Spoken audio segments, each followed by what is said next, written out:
Unified Mountaineers of West Virginia from the Big 12. Hello again, everybody, and Happy New Year. I'm Clay Matvick alongside my partner, former West Virginia tight end Anthony Becht, who promises to be on his best behavior today. It's going to be a fantastic matchup between these two teams. I can't wait. Speaking of West Virginia, they're in a bowl game in large part because of the play of their quarterback. Unfortunately, Clint Trickett announced his retirement from the game on Friday. He's had several concussions in the last 14 months. Oh, he will be missed. There's no question. He's been the glue to this offense. Just under 300 yards passing a game. When he's dialed in, he's been one of the best quarterbacks in college football. For more on Clint, here's Don Davenport. Yeah, Kate, Clint Trickett said that he did everything he could to just get back even on the practice field to help his team prepare for this one. But at this point, he still can't get through a workout, and that led to his decision to retire from playing and step into coaching. And that's what you're going to see out of him here today. Now, he tells me he looks at quarterback Skyler Howard as his first student. He spent a lot of time working with him the last week to make him better. Now, he also tells me he's going to stand right next to head coach Dana Holgorsen all game. Coach telling him, guys, that he is going to be the eyes and the ears for Skyler Howard.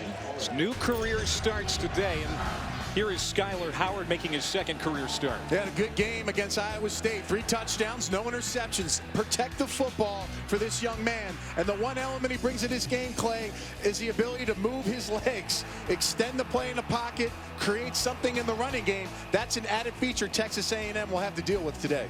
Coincidentally, the Aggies are not ending the season with the quarterback they started with. True freshman Kyle Allen has been the signal caller since November 1st. Well, he gets his 5th opportunity. He's a true freshman, folks. It's been an up and down season, trying to pick up the offense. He's trying to get it down. The one thing he has is extremely talented wide receivers. He must get the ball out of his hands quickly today, avoid the pressure, and make smart reads to be successful for his offense today. And for both quarterbacks, today serves as an audition for 2015. And here are the coaches. Kevin Sumlin, a couple of bowl wins and a Heisman winner in his first 2 seasons at Texas A&M. And his former offensive coordinator, Dana Holgorsen, has West Virginia in the postseason for the 3rd time under his watch. So an interesting element with both coaches who know each other so well. Well, you got to think both of these guys want to prove something to each other, one learning from one another. So this would be a fantastic matchup between the 2 coaches. Trey Williams back deep for Texas A&M, along with Speedy Noyle. Texas A&M won the toss, elected to receive. Michael Molinari has it in the air. We're underway from Memphis, and it's a short kick fielded by Noyle. Finds some room along the far sideline, gets across the 30, and Texas A&M will go to work on offense. Well, at first, the post-Johnny Manziel days were happy. A 5-0 start, including that impressive beatdown of South Carolina in the opener. But just as Kenny Hill was beginning to receive Heisman talk, that unsightly 59-0 shutout in Tuscaloosa. They did rally to win 2 of the last 4 games, including the stunning win at number 3 Auburn. Today they go for their 4th straight bowl win. Kyle Allen on the speed sweep, hands it off. Not a lot of operating room. Sabian Holmes is wrapped up as we take a look at Kyle Allen. Quite an odyssey at the quarterback position in the first year after Johnny football. This guy has stepped in and done a pretty good job. A lot of quick passes on tape when I watch this young man. The question is, will they open up the playbook and let him shoot the ball down the field to his big wide receivers? After the loss of 1 2nd and 11, a screen out to the far side and getting out close to the 40-yard line. That's Malcolm Kennedy, their only senior wide receiver. They certainly missed his leadership in October when he was out with a shoulder injury. This Texas A&M team, they waste no time. Either of these offense will waste any time today. Both out of that air raid tradition. After the 9-yard pickups, 3rd down and 2. Hitting the backfield is Trey Carson. Kyle Rose, the nose tackle for West Virginia. Tony Gibson, the defensive coordinator, says he's a no-glory guy, but he gets the job done. Yeah, it's all about taking on double teams, winning your position. And when you can make a play in the backfield, you get there, make sure the running back feels it right there. He inflicts the pain on the back, and that's how you have to do to set the tempo at the line of scrimmage on defense. Well, the biggest reason West Virginia is back in a bowl game, the improvement on defense. And they're going to get off the field here as Vernon Davis is back to return the punt from Drew Kaiser. Kaiser ranked 11th nationally, a 45-yard average. This is a boomer. Bounces inside the 10 toward the sideline, and it's going to be a long field for Skyler Howard and company. A punt of 53 yards. Well, coming off a 4-win season, the schedule was daunting in 2014 for the Mountaineers. 5 top 12 teams they faced. The signature win came in mid-October against number 4 Baylor. Meanwhile, that offense set a program record, scoring 30 or more points in 8 straight, 9 overall, but all but one of those came with Trickett at quarterback. Yeah, you're right. This will be a different offense, folks. You're going to see a little more running game. Like I said, Howard is a guy that can be explosive with his legs. It'll be an element they'll have to defend against, but get the ball to Kevin White, offered down the field to make big plays in the passing game. From the 7, West Virginia, its first possession. And Howard hands off. That's Russell Shell. He leads the run game at 70 yards per contest. It's going to be a short pickup. Skyler Howard, JC transfer, thrust into the spotlight. He's played well the last couple of games. Yeah, well, there's only a small sample size on him. He played well against Iowa State. You see 0 interceptions. That's going to be key in this game. He must protect the football. Looking to throw for the first time. It's an easy toss to Kevin White, first-team All-American. Was a finalist for the Bolitnikoff Award and the nation's top receiver. He's going to be fun to watch here today, but West Virginia looking at a 3rd and medium here on their opening series. You see number 98 Walker for Texas A&M getting the start today, setting the tone for his defensive line early. 3rd down and 6. Howard out of the gun. Chased into the end zone, got rid of it, knocked down, and nearly intercepted up front by Hardrick Walker, the nose tackle. And it's 4th down for the Mountaineers. They tried to run a screen pass to Shell. You'll see the pressure up front, and they're going to get a lot of that coming on the outside. But he just gets the ball away, throws it away to make sure there's no possible interceptions. Almost gives it to number 98, Walker, on that play. Nick O'Toole to punt from out of the end zone. Speedy Noyle to return. And it's a short kick. Checks up at the 42-yard line. And great field position for Texas A&M when we come back. Just how it goes. Air raid offenses, a couple of 3-and-outs to start.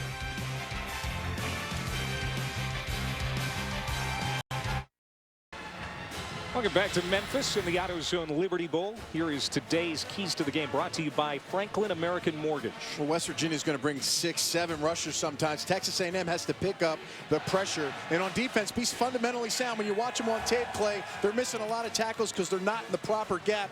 West Virginia's got a great opportunity to run the football today. Texas A&M has been poor. And you watch this game, hopefully they can bring some heat on defense and ruffle this freshman quarterback for Texas A&M. Each offense with a 3-and-out to start. Great field position to begin this series for the Aggies. Kyle Allen chased. Now finds a man wide open, caught. Josh Reynolds, touchdown. A 44-yard hookup, and that's a record setter for Reynolds. His 13th touchdown grab of the year. That's a busted coverage, Clay. And when you get time and protection, the quarterback can see the field. And right there, West Virginia's defense loses Reynolds. If there's one guy on the field you don't want to lose, it's him. Came in with 12 touchdown catches and gets this rookie quarterback, freshman quarterback, off to a good start. He just passed Mike Evans and Jeff Fuller with a single-season touchdown record at A&M. And now this is Josh Lambo for the extra point. He has been perfect on those this year, 54 for 54. 7-0 Texas A&M. Kyle Allen, the rookie, hooking up with the sophomore Josh Reynolds from 44 yards away.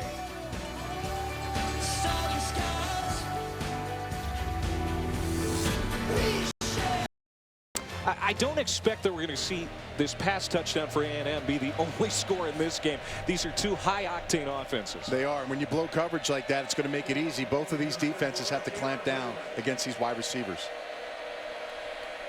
Josh Reynolds, 44-yard touchdown reception. Taylor Bertolette ready to kick it off for the Aggies. Very dangerous Mario Alford back deep for the Mountaineers. He has 2 touchdown returns on kickoffs this year, including a 100-yarder against Alabama. Dancing toward the near sideline, gets loose and steps out of bounds short of the 30. Let's go back to that touchdown pass. When you watch this play, there's a busted coverage. You got Muldrow here and Worley. Worley's going to fall back, but watch number 84 right here, Kennedy, the inside. He's going to pull Mulroy, and he's going to get lost. And what Worley's going to have to do, number 7, he's got to pick a guy, and no one's there to cover him, and wide open becomes Reynolds. A busted coverage, 2 guys not on the same page, and Muldrow is starting today because Petaway is out because he had a targeting from the last game, so he'll miss the first 2 quarters. A big play right there from the defense. Josh Reynolds, the junior college transfer. As Skyler Howard takes a shot deep, man wide open, standing at midfield and hauling it in is Jordan Thompson, the junior out of Katy, Texas. Nobody accounted for him. That's a gain of 22. Nobody falling back in that zone. Thompson finds wide open, good protection. Howard finds the opening. Right now, both quarterbacks finding a nice groove against the defenses.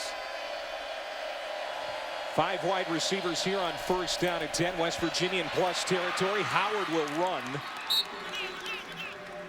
And Alaka makes the tackle as we look at the impact players. Well, offensively, West Virginia, it's going to be Shell, the tailback. This kid is explosive. When he gets the ball, his first cut is down the field. White's a premier wide receiver, folks. He's going to be a big-time draft pick. Watch for Garrett, defensive end, the top sack leader on this team. And Matthews is a nosy safety that's going to be affecting in this running game. Impact players presented by the U.S. Navy. Second down and 6. Here's Shell. It's going to be out close to a first down.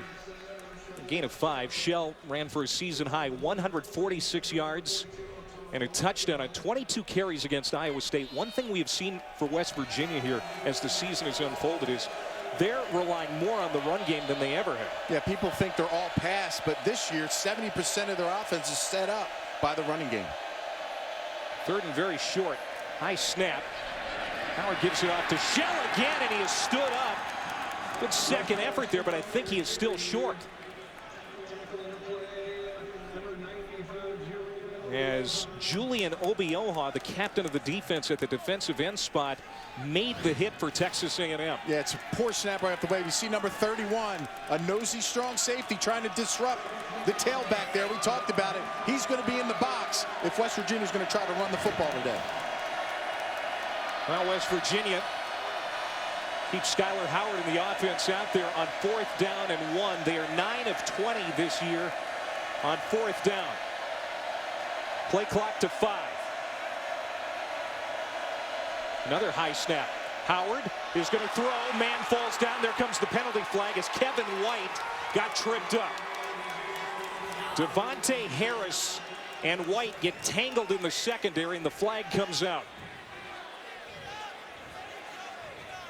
You see the aggressiveness early. 4th and 1, man-to-man coverage. And West Virginia says, hey, we know we can get it on the run. Let's go for the big play. They get the PI off of it. Pass interference. Defense number 1. It's a spot foul. Automatic first down.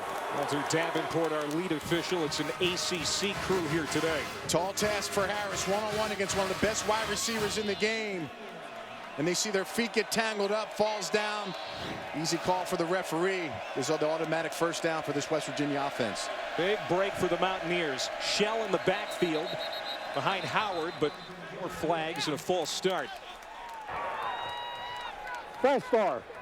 Offense. Number 57. 5-yard penalty. So first down. That's sophomore left tackle Adam Pankey for West Virginia.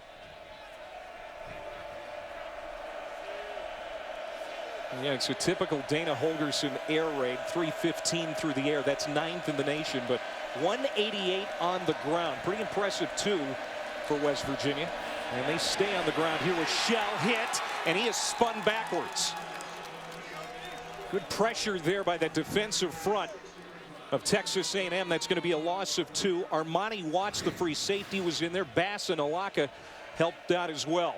Yeah, great job. Just really putting a standstill on the offensive line. You see Watts, you see Bass, these guys coming through into the backfield. They have to do that to disrupt the run. Texas A&M as Mark Hagan is the interim defensive coordinator. Mark Snyder was fired. And pass is incomplete. It's going to be 3rd down and long. Snyder fired after this Texas A&M defense allowed an SEC worst 449 yards per game.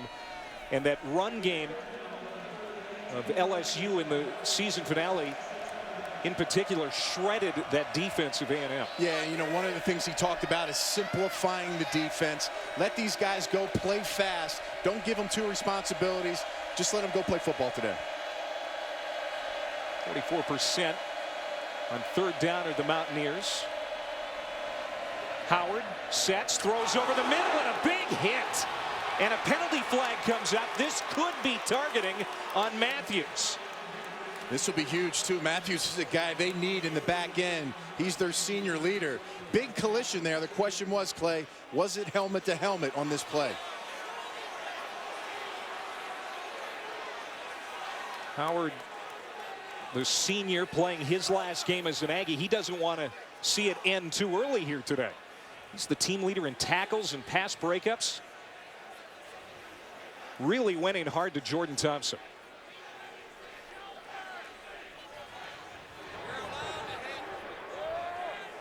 Personal foul. Defense. Number 31. It's a targeting foul. This play is under further review. So now the fact that it's targeting, the question is, it goes up to the booth and all they have to see is the helmet making contact with the helmet? That's all they need to decipher. And right now, that's an awfully high hit on a defenseless wide receiver. Right there, I see helmets colliding. So from what I understand, the referees are going to see that. They see helmets touching. That's going to be a targeting penalty and an ejection. Riley Johnson is joining us in the booth. He is from the ACC. And Riley, what are you seeing there? Well, one of the things the replay is looking at on this play is a defenseless player, exactly like what you said. And anytime that you have a defenseless player, any shot to the neck or head area is targeting. Okay. So the replay officials will look at it. And Dennis Redding is our replay official today. He's seeing the same looks you are at home.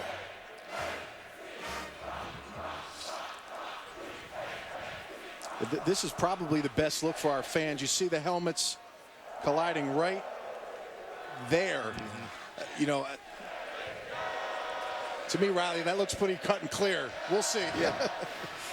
Replay officials will look at it to confirm the call, but anytime you've got a defenseless player, just stay out of the neck and the head area. And they're not judging intent, right? Their job is just to look for the contact. They're looking at the officials make the call on the field. Right. Here comes the call from Walter Davenport. He has word from Dennis Redding.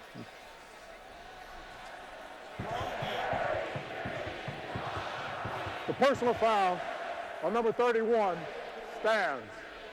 That player will be disqualified. The 15-yard penalty has been enforced. So Texas A&M just lost its starting strong safety, Howard Matthews.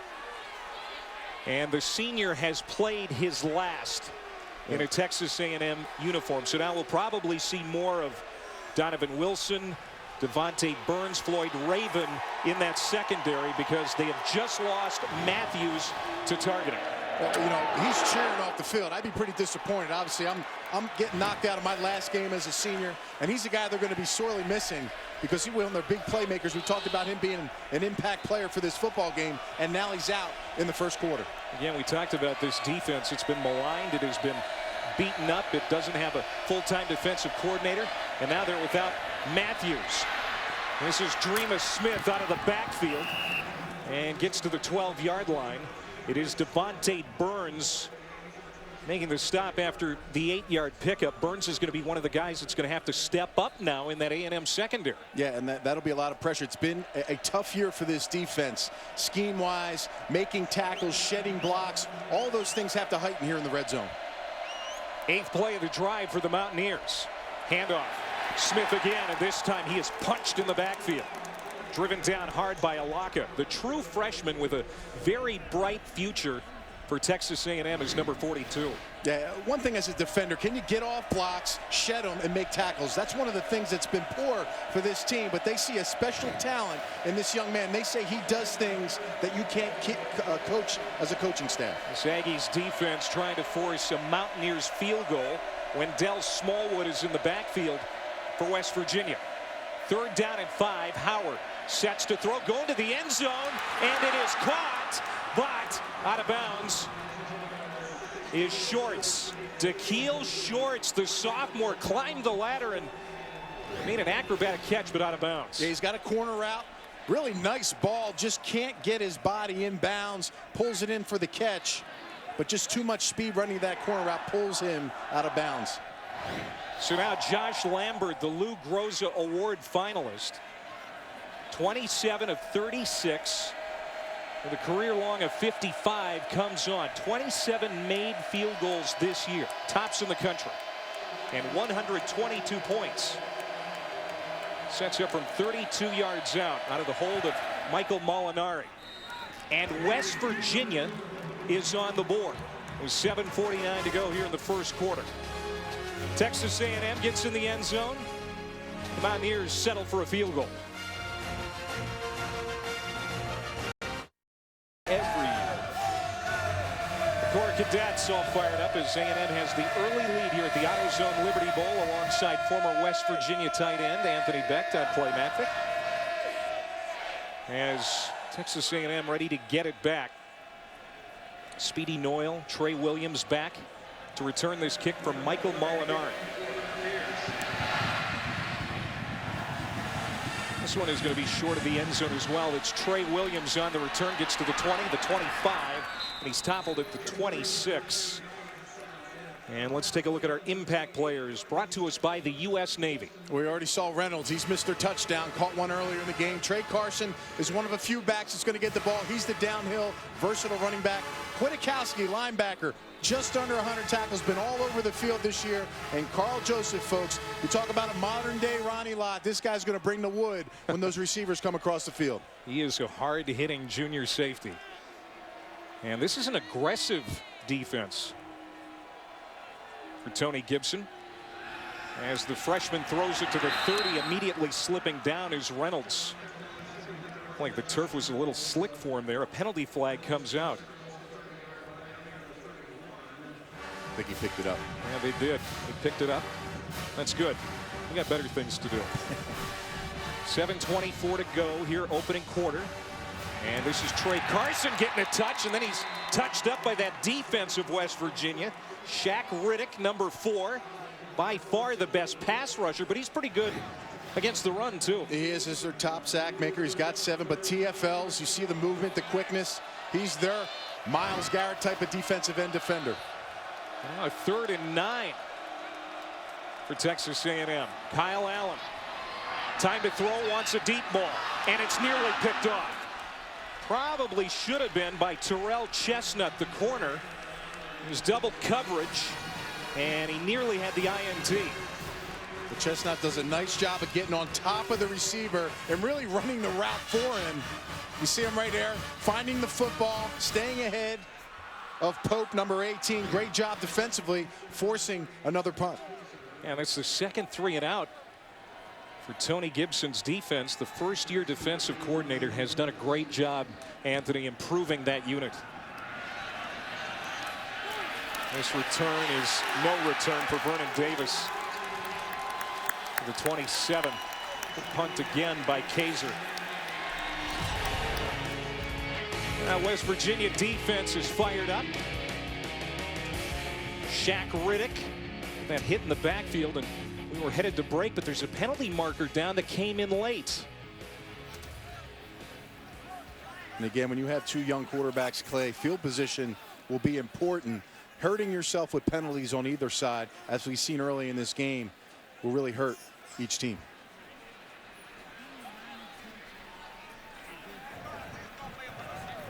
After the play, personal foul, 26 on the kicking team, 15-yard penalty, first down. That's Devontae Burns for Texas A&M. Walter Davenport, the lead official today. He's retiring after the ball game. These two teams have given him a workout here early as a retirement gift.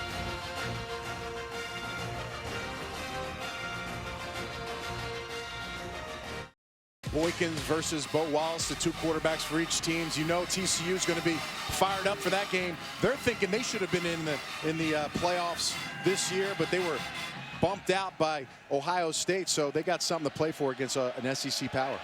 42-yard line is where West Virginia will start. Their best starting field position of the day, and running it is Shell. He's had 3 100-yard games this year, picks up 2 there. West Virginia drove deep into Texas A&M territory on their last series, had to settle for a field goal. They got a little help from a targeting penalty. 2nd down and 8. Skyler Howard making his 2nd career start for the Mountaineers. A play fake, now dancing around, looking downfield, throws on the run short, caught. 1st down to the 45 for Shell out of the backfield. Did they not whistle him dead? He's inside the 5-yard line. This will be interesting. Everyone stopped playing. Shell, the only one who didn't. And he gets down to the 4-yard line. Well, it looks like he got tackled and rolled off the defender. We'll have to see here if any of his body parts hit the ground. You see he has the football. It's actually a face mask in the play there. I do see his knee, though, hitting the ground. They're probably going to have to take a look at that. This speed of the offense, they got these refs moving pretty quick today. The previous play is under review. That's a run of 52 yards for Shell, but based on what we just saw and what we're going to see here again on this replay, I think this is coming back. Yeah, you'll see the defenders for Texas A&M. They're tackled him right there, folks. His knee hits the ground. Should be an easy call. Riley Johnson, our official in the booth from the ACC. Have any objections from what we just said? No, the angle that I saw there, it looked like his knee was down. So our official was in excellent position, but if he's not 100% sure the knee was down, then they're going to continue and let the runner run. So the replay official will come in and take a look at it. And that makes sense. I mean, you have replay, you can get it fixed, but you'd hate to have it where his knee didn't hit. Right, and the play score. Exactly. So you don't want to do that. Dana Holgerson calls the plays for this offense, even though Shannon Dawson is officially the offensive coordinator. A couple of weeks ago, Dawson was named the offensive coordinator at Kentucky, where he will call the plays. So he's leaving after this game. But this is a well-balanced West Virginia offense this year. Yeah, you're right. And I think they are feeding off the run. And when you have a great tailback, I think that just helps the passing game explode even more. And you talk about a coach that usually has a 4,000-yard passer. After further review, the player was down on the 46-yard line. He did make the line of the game. 1st down. You talk about him having 4,000-yard passers year after year in the past, but you see how he's adapted. And I think that's a good sign when you see a lot of coordinators, they get a little hard-headed, narrow-minded, and they don't want to open it up. He's developed himself and really used the weapons that he has on the field. And he has returned West Virginia to the postseason after their first bowl miss in 12 years. Yeah, not stubborn at all. He is changing. He has turned West Virginia into a pretty good team in the Big 12. That's a 9-yard gain officially instead of a 52-yard gain. Still got to give Shell some credit for not quitting on the play. And they're in this 3-back, 30 personnel, 3 backs, no tight ends, folks. See an option or something crazy out of this formation. Howard, time to throw. And he overshot the intended receiver, Kevin White. And another penalty flag. Monte Harris, number 1, he was in the coverage again.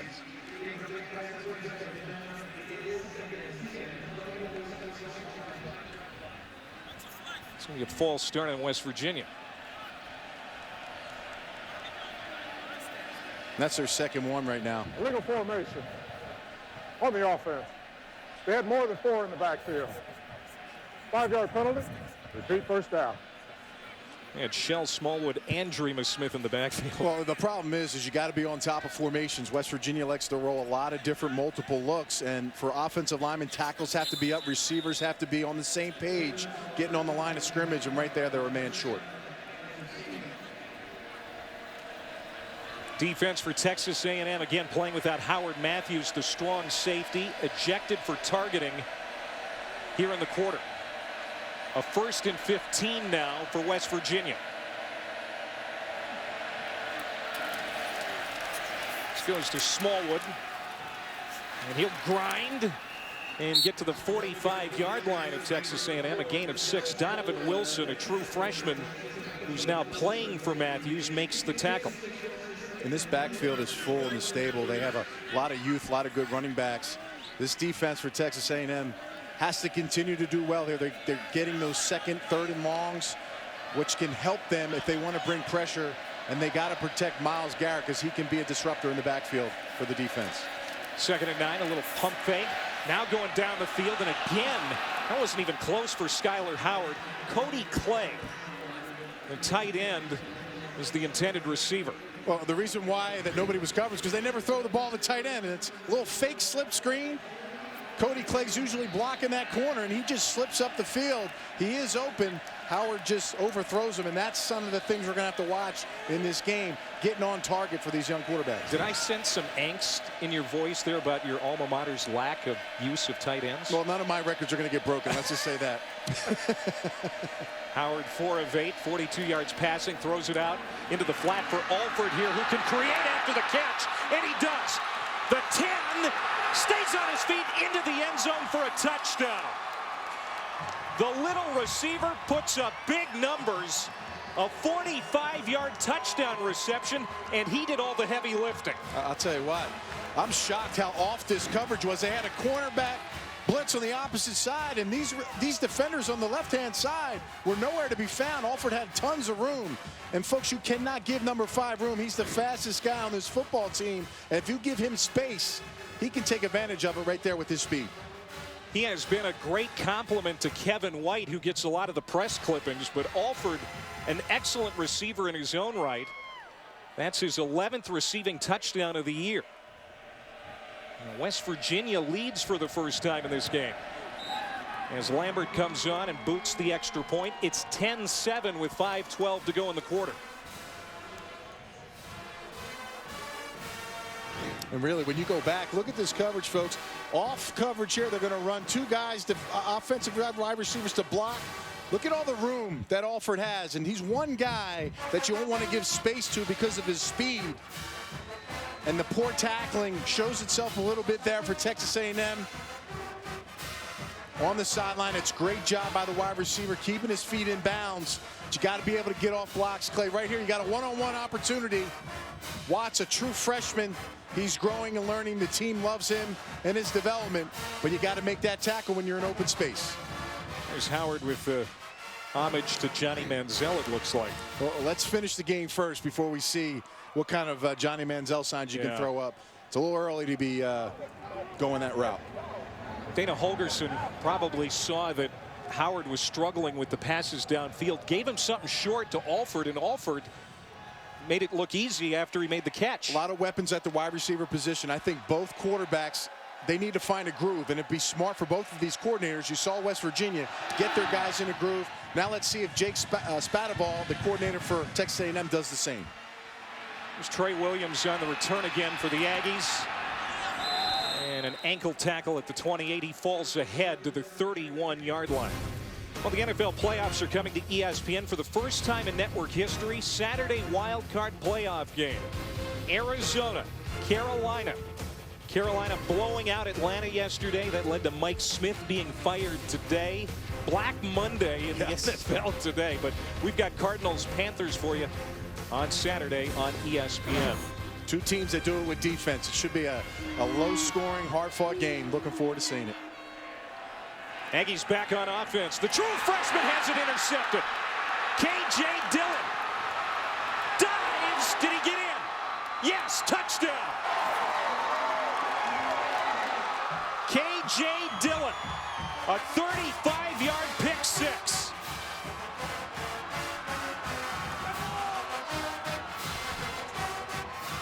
Only the 14th forced turnover by this defense. Yeah, and you see there he makes a great effort. Looks like he gets it in between the pylon. That's fantastic play. K.J. Dillon, folks, number 9. He's the gambler of this defense. He's the guy that makes everything go. He's the spur, the hybrid strong safety linebacker, falls into coverage. And they're going to probably check this out to be sure. Yeah, they're going to review it. But this defense, we talked about it before, under the first-year defensive coordinator Tony Gibson, the 4th defensive coordinator Holgorsen has had since coming to West Virginia, has played well this year and playing very well here today. And the one thing they've done on defense that's been poor is they've dropped over 7 interceptions this season. You talked about it. Not enough turnovers for both teams. Finally, you get a chance and an opportunity in the biggest stage in a bowl game. And my man Dillon going high, getting himself in. It looks like he's inside the pylon, and he's allowed to touch the pylon before his body touches out of bounds. Dillon, the junior from Apopka, Florida. Thinks like Superman. This is going to stand. The ruling on the field is confirmed. Touchdown. West Virginia with the interception returned for a touchdown.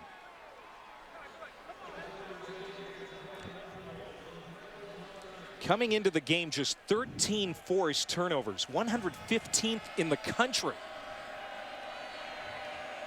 Turn that pick into 6.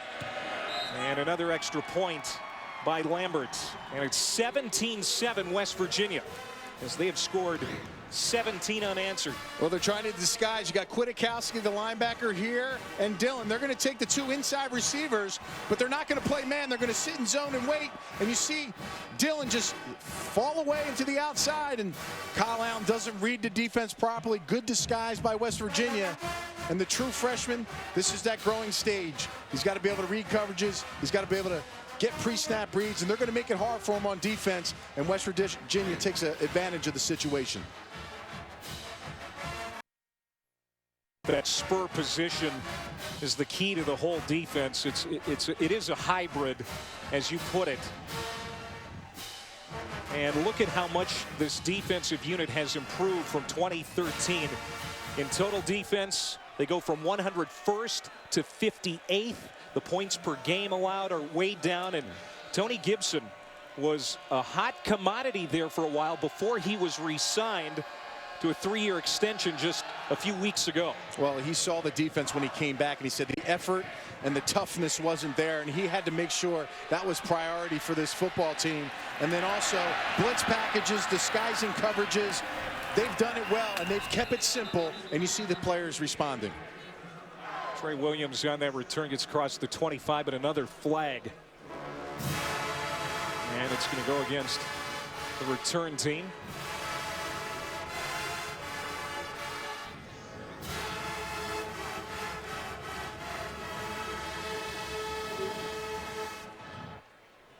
Block in the back. Return team number 85. 10-yard penalty. First down. So Texas A&M will go back to work on offense. They're missing something up front. Let's go down to Don for more on that. Yeah, Clay, they are. They're without junior center Mike Matthews. He's really been their anchor, their vocal leader on this O-line this year. Coach wondering who was going to step up. Well, watching them on the sidelines, he might not be that big presence on the field, but he still is over here on the sideline. He's spending a lot of time with Cedric Ogbuehi. They're talking about adjustments, talking about how to give Kyle Allen enough time to throw the ball. So Ben Compton, the backup center, getting the start today in place of Mike Matthews, who's got that ankle injury. Carson on the run, not much operating room. And now some tempers starting to flare. The officials are quick to get in there and separate. We don't want this to turn into a hockey game. And the one thing that Texas A&M can do to help the young quarterback is this offensive line now coming back to this season was supposed to be the strength, and they've been up and down all season. They got to create some holes and get this running game going. You cannot rely on a true freshman quarterback to lead your team and make every play. Carson, these guys up front, Compton, the new center, they got to make some holes for this young man. Allen, designed run, lowers his shoulder and takes a pop at about the 17-yard line. Carl Joseph Safety made the hit. And this isn't what they normally do. They don't want to run Kyle Allen. That's not his forte, but you got to try to do something in a running game to at least make these third downs manageable for the young man. Kyle Allen, a highly recruited pocket passer out of Scottsdale, Arizona. Takes the snap on 3rd and 4, fires a strike to Reynolds, and then he is upended quickly. Carl Joseph, but it looks like he's got the first down. That was a great open field tackle, though, by Joseph. Yeah, that's one of the things these guys done well. You have a corner blitz, and the safety's got to come up quick, and it's one-on-one tackling. Can you tackle the speedy wide receiver in the open space? He does a nice job.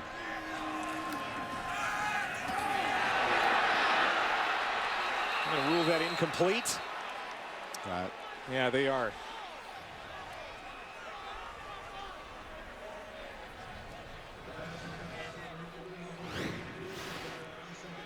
Rule that incomplete, intended for Speedy Noyle. That was a forward pass as Terrell Chestnut made the hit, and that hit by Carl Joseph on the play before. There are some that think the safety might declare for the NFL draft. The junior certainly has a bright future in well, this listen, they're going to force Texas A&M to do something downfield. Those short passes, they're going to be around them all day and take their chances and force Kyle Allen to make plays down the field. There he hits Noyle at the 32-yard line. Noyle, a 5-star recruit, really lived up to the hype this year for Texas A&M. Named to the SEC All-Freshman team. He's a wide receiver and a terrific return man. Yeah, and he was a quarterback in high school. It's his first year playing wide receiver. All these guys. Seals Jones was a former quarterback in high school. These guys got to get more experience, and they'll get that this upcoming season. Carson cuts it up along that far sideline, stopped short of the 40. There is Joseph again. Boy, the junior hasn't missed a start in 3 years. It's a gain of 8, though. 2nd down and 2 here for Texas A&M, on the move now to their own 40-yard line. Under 3 minutes to go here in the opening quarter. Trey Carson going to try that side of the field again. He's got a 1st down and more into West Virginia territory. The biggest running back in that Texas A&M stable at 6 foot, 235 pounds. He gets 15. Real nice job by the tight end. 85, Cameron clear on the outside. Just taking care of the edge, just getting a body on him. See Carson just get up the field, receivers blocking. The running game's going to be key to help this offense today. 1st down and 10. Kyle Allen surveys the field, throws it downfield, and it's nearly intercepted again by Drayvon Henry, the true freshman from Pittsburgh.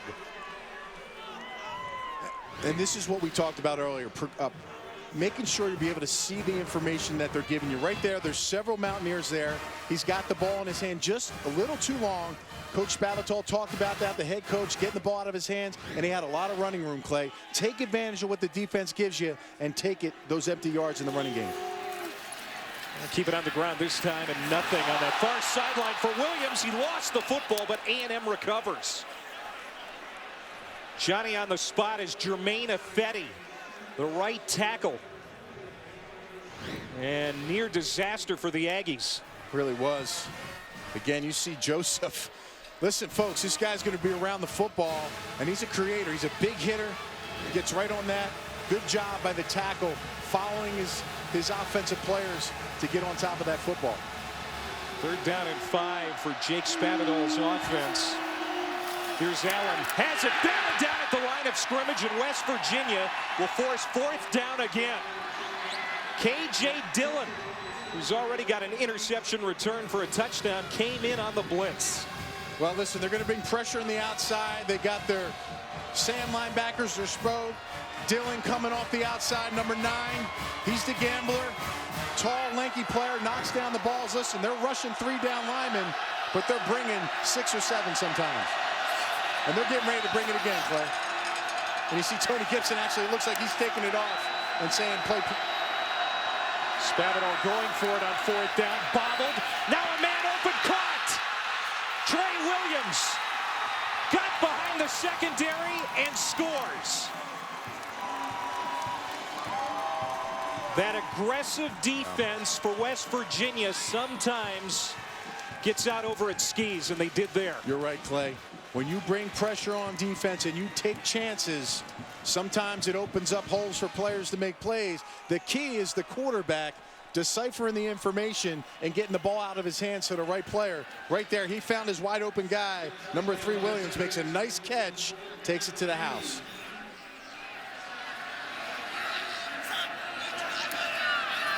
Lambeau's extra point, and it's 17-14. Jake Spavital, the 29-year-old offensive coordinator, an up-and-comer in this business, goes for it on 4th down, and they get the touchdown. Yeah, Trey Williams is right here. He's going to slip through. West Virginia's going to bring all kinds of pressure right here.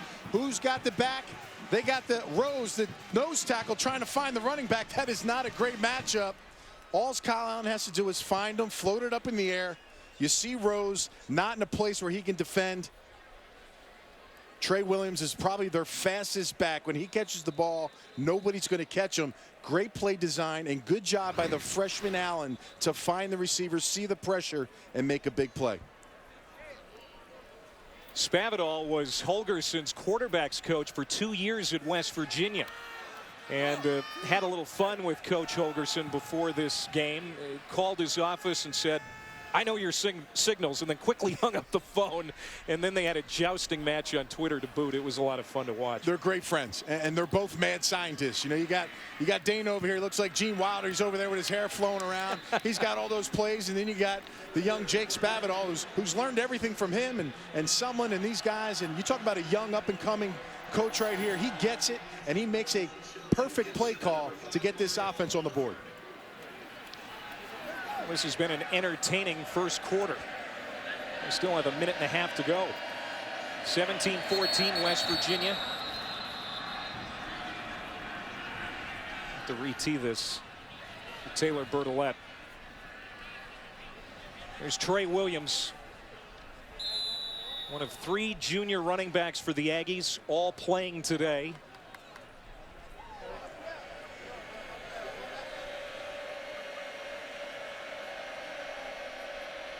And Bertolette, who has 40 touchbacks on the season. Put this one in the end zone, but they're going to have to bring it out. Gibson had second thoughts, and once he stepped out, he had to keep on going past the point of no return. And it's an 11-yard return for Gibson. He should have taken a knee. Well, the first mistake, know where you are on the football field and don't stop. And secondly, don't go back. You make matters worse right here, turning around, trying to make a play. You got to just get down and take what they give you. Poor decision. And again, we talked about it, Clay. Put stress in the field position for young quarterbacks. Skylar Howard, 5 of 9, 87 yards, a touchdown pass. They're going to start at the 11-yard line.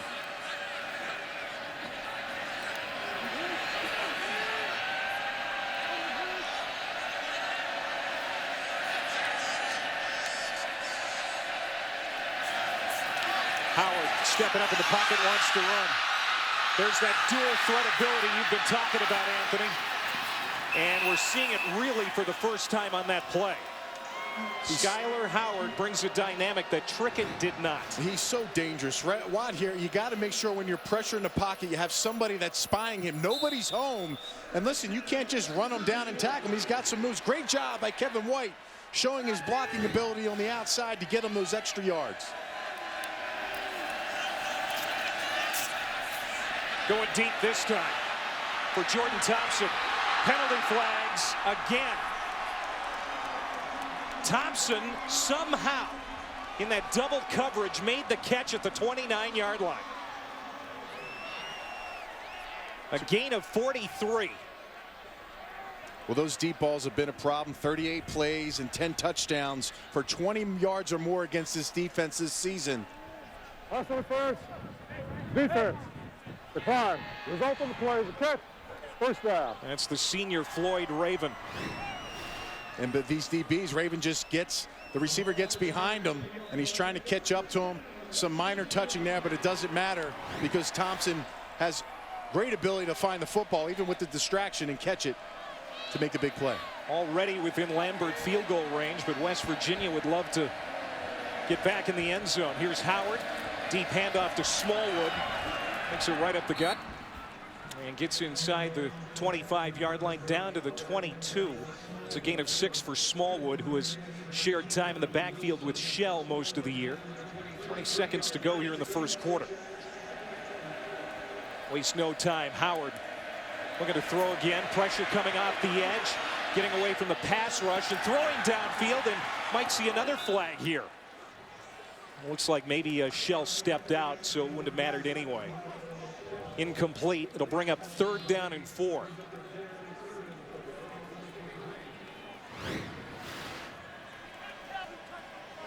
Right there, he steps out.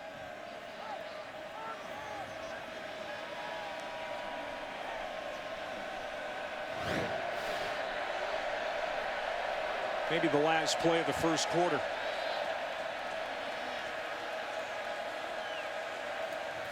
They need the 19 for a first down, and that's overthrown. And again, Skylar Howard, when he has missed high. Intended for Jordan Thompson. With 2 seconds left in the first, it's 4th down.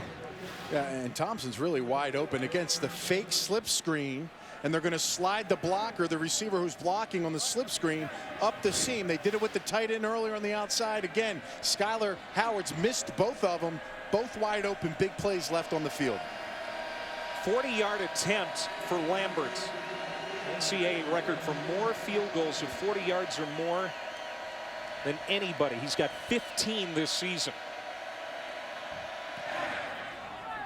And that's right on the screws. 20-14, West Virginia leading. That's how the first quarter comes to an end. Looks like we're getting our money's worth in this football game. 2 great teams, 2 great offenses going at it. Down the field plays, great running game, and defense is making big plays, setting up for a great second quarter.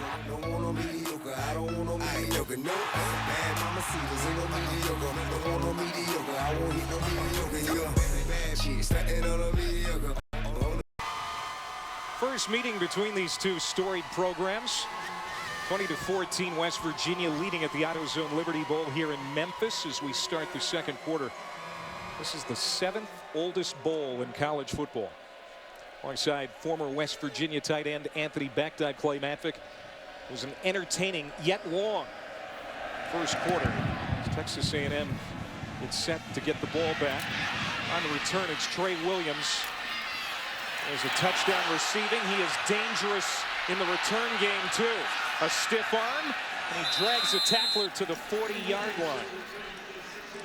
2 quarterbacks here today, AB, who are essentially auditioning for 2015. What do you think so far? Well, Kyle Allen's got a lot of pressure right now. He's got to decipher information and make some big plays. You saw the touchdown pass. That was good for his really momentum in this game. Skylar Howard on the flip side, he's not breaking any completion records right now. He's missed a couple wide open receivers, but his legs, his ability to run the football and extend plays, you already saw is dangerous when he's out there. Nobody's spying on him. Let's see if Texas A&M can make some changes to lock a defender on him. And that interception he threw, really the difference in this game. It was returned for a touchdown. Trey Carson here on the ground for Texas A&M.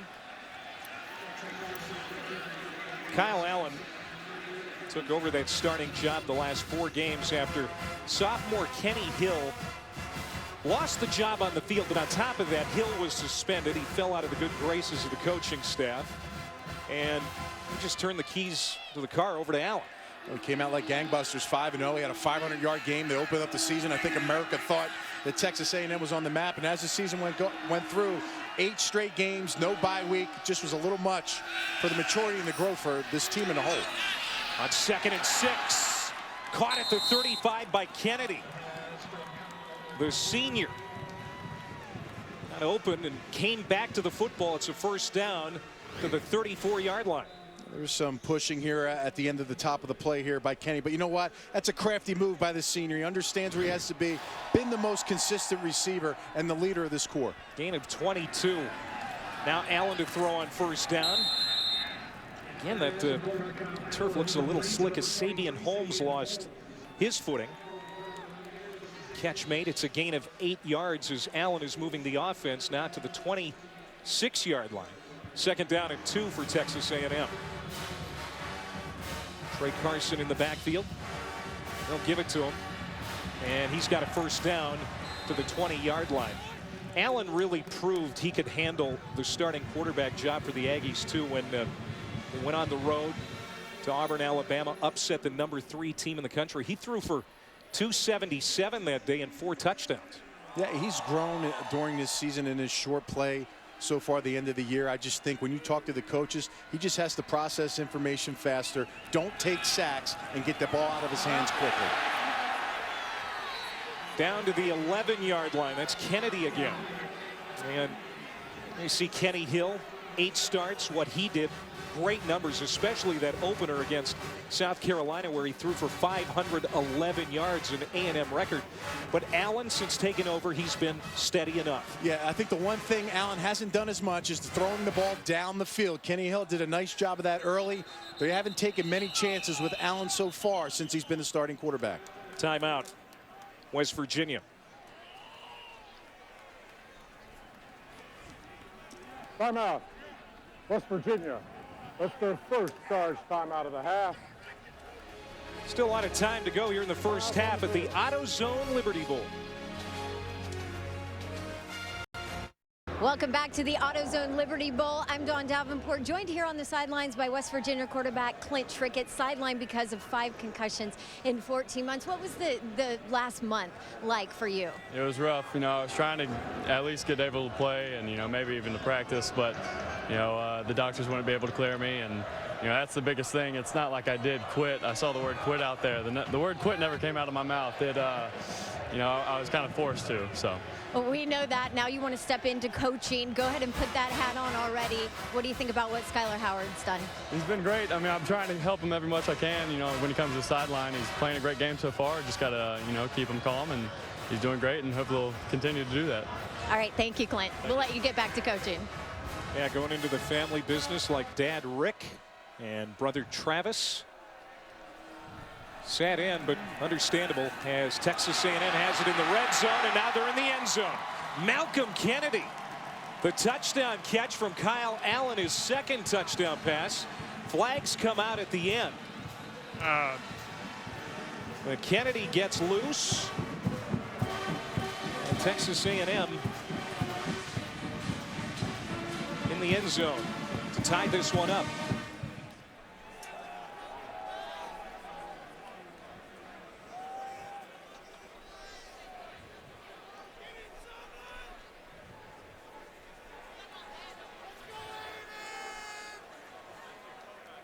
Unsportsmanlike conduct on the offense.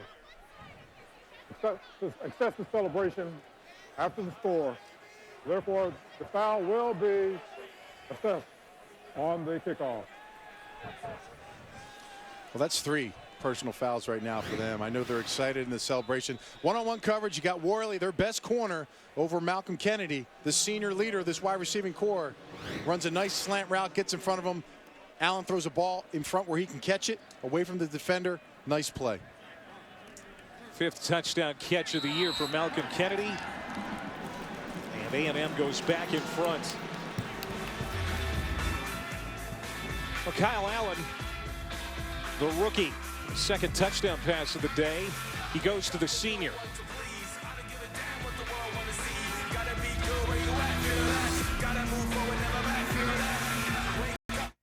The 2014 AutoZone Liberty Bowl is brought to you by FedEx, Franklin American Mortgage. It all begins with home, and IHOP, everything you love about breakfast.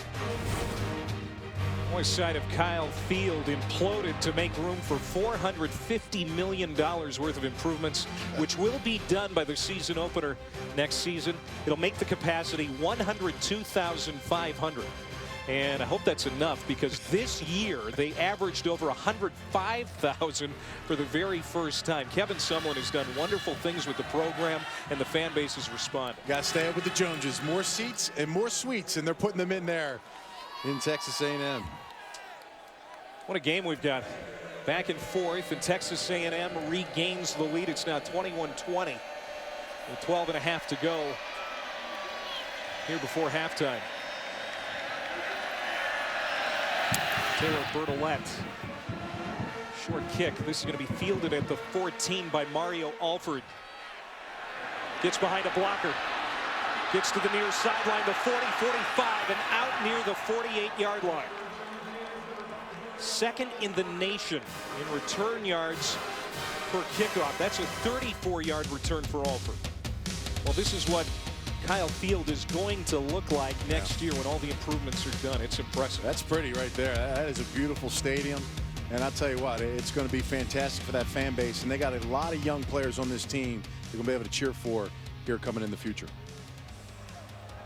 It's a lot of money, but when you look at that, you say that's well spent. So West Virginia, who had a 3-and-out on its first possession, has scored 20 points since. Marshall Shell. Carey's going to get a handful. A couple of field goals, a 45-yard touchdown catch, and a 35-yard pick six for West Virginia since that 3-and-out. The month of first-team reps for these quarterbacks has been very valuable. As you see a man down, it looks like Alonzo Williams for Texas A&M. He is the defensive tackle, a mainstay on that D front all season for the Aggies. He's their top tackler, interior defensive lineman. 4.5 sacks. He's a disruptor. Hopefully he's okay.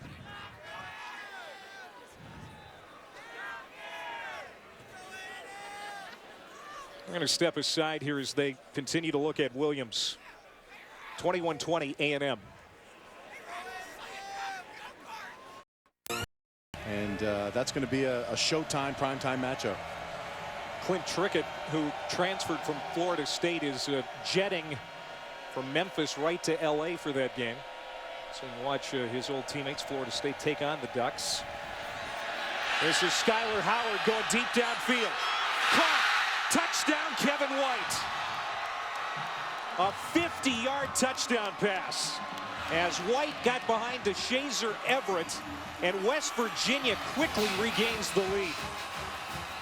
Everett's got one-on-one coverage against one of the finest receivers in college football. And folks, he's not just freaky athletic, he's got great speed. Look at the distance between the corner he's made early in the route. The ball was hanging up in the air, but you know what? He's so athletic.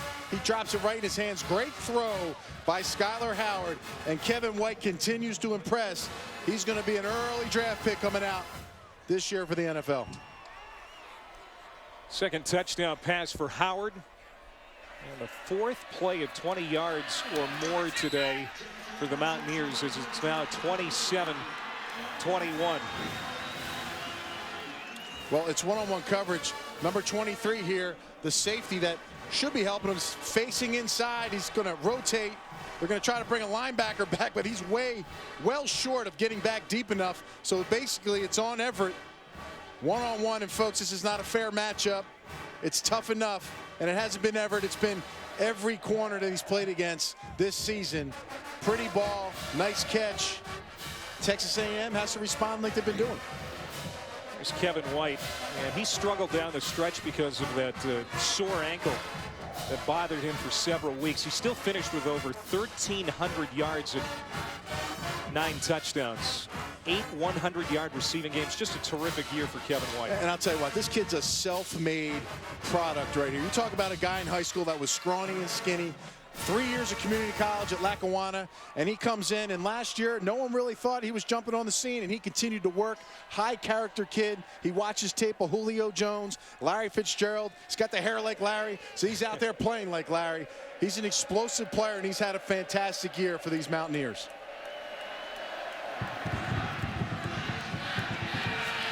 I'll see what A&M does for response after our third lead change. Speedy Noyle driven out near the 34-yard line. And Kyle Allen, true freshman, Scottsdale, Arizona. This is a look at his day. Got that touchdown pass early to Josh Reynolds. And then getting behind the secondary, Trey Williams out of the backfield.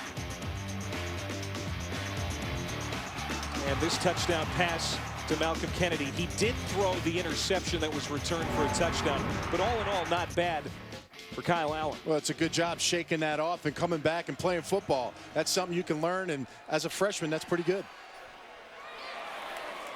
Speedy Noyle. Ball comes out, and West Virginia says they have it. Ben Compton looks like he recovered it for Texas A&M. Who got the start today at center because Mike Matthews is out with that ankle injury. Well, was it a catch? That's the question here. Did he have it long enough in his hands? He looks like he's squeezing it, but right there he loses control. They fall on it. See if the referees are playing on here. They're not going to check it out. So he gets it out to the 46-yard line for Texas A&M. Boy, Ben Compton, the senior from Friendswood, Texas, such a valuable part of this Texas A&M team, and now it looks like West Virginia wants a timeout. Timeout. West Virginia. That's their second charge timeout of the half. And the Mountaineers down to one timeout remaining here in the first half. So there's Dana Holgerson. His Mountaineers back in front as we step aside here in Memphis.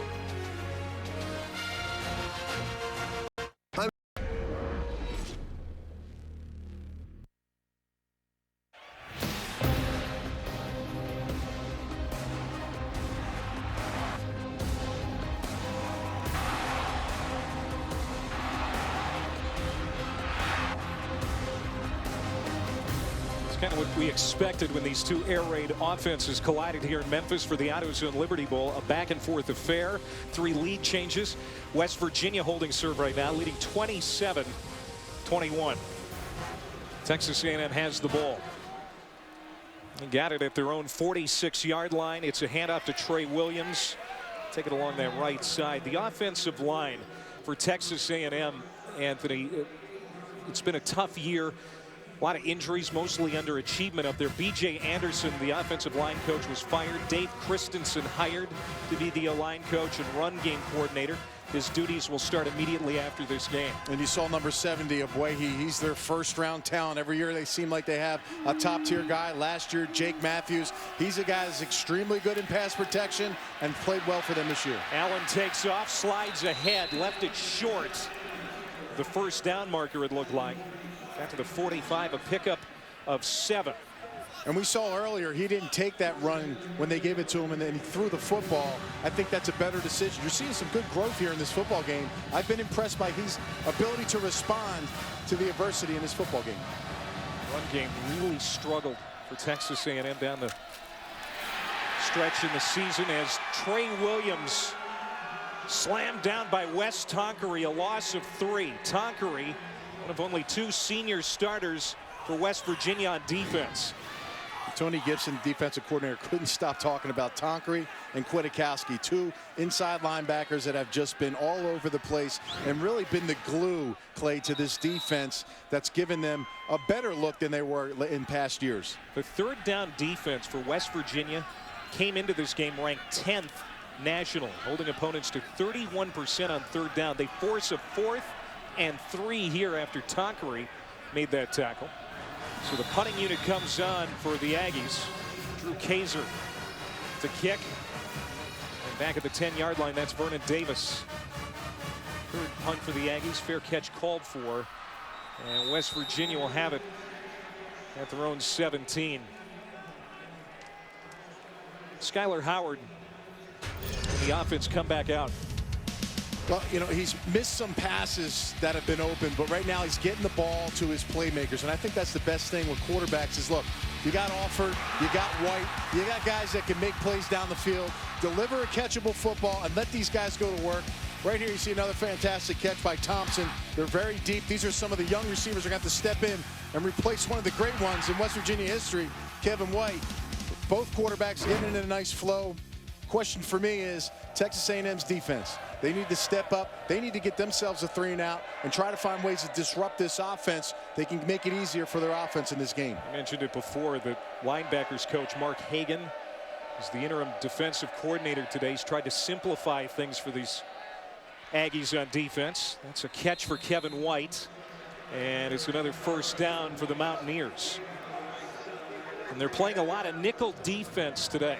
Well, yeah, when you have a passing game like this, and he's got a tough job today, Hagan. I mean, there's a guy that was out recruiting in these last couple weeks. They're trying to put something together. They fire the defensive coordinator, and they say, listen, Mark, you got to take over the reins. And he did say exactly what you said. He tried to simplify things, try to get these guys in the right spots so they can just make plays and be tacklers when the opportunity comes. First down at Shell. Runs over a potential tackler. He just leveled Devontae Harris and got to the second level. And Shell is not all that big. Well, he's a downhill runner. He's got great quickness. But right there, that's some physical running, taking it over. A pretty good player there in Junior Harris, number 1. You got to take these guys down low, Clay, but sometimes you get caught, and Shell caught him there. So second down at 4. Howard to throw. Launches it deep down the sideline. And there's White. No, incomplete. Howard and White developing a nice connection here, but that's incomplete. Well, this time the linebacker and the corner are both there, but you see White pulling the ball in. Does he have control? That's the question. Nope. And the ball pops up, so right there. Got to finish the catch to the ground. He's not able to contort his body, but he shows you his athleticism and his flexibility as a wide receiver play. Howard now 8 of 15 for 190 and a couple of touchdowns. Just his second career start here today. Second down, make that third down and 4. Howard slips away, and he's got the first down. That running ability, able to move the chains there for the Mountaineers.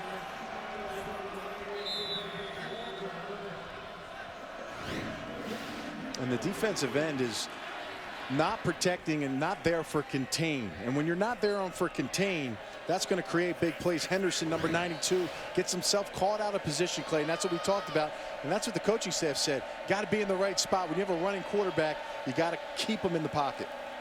To pass, plenty of time. Howard now dancing out, still looking downfield, and he's going to take off. And he'll sashay out at the 48-yard line.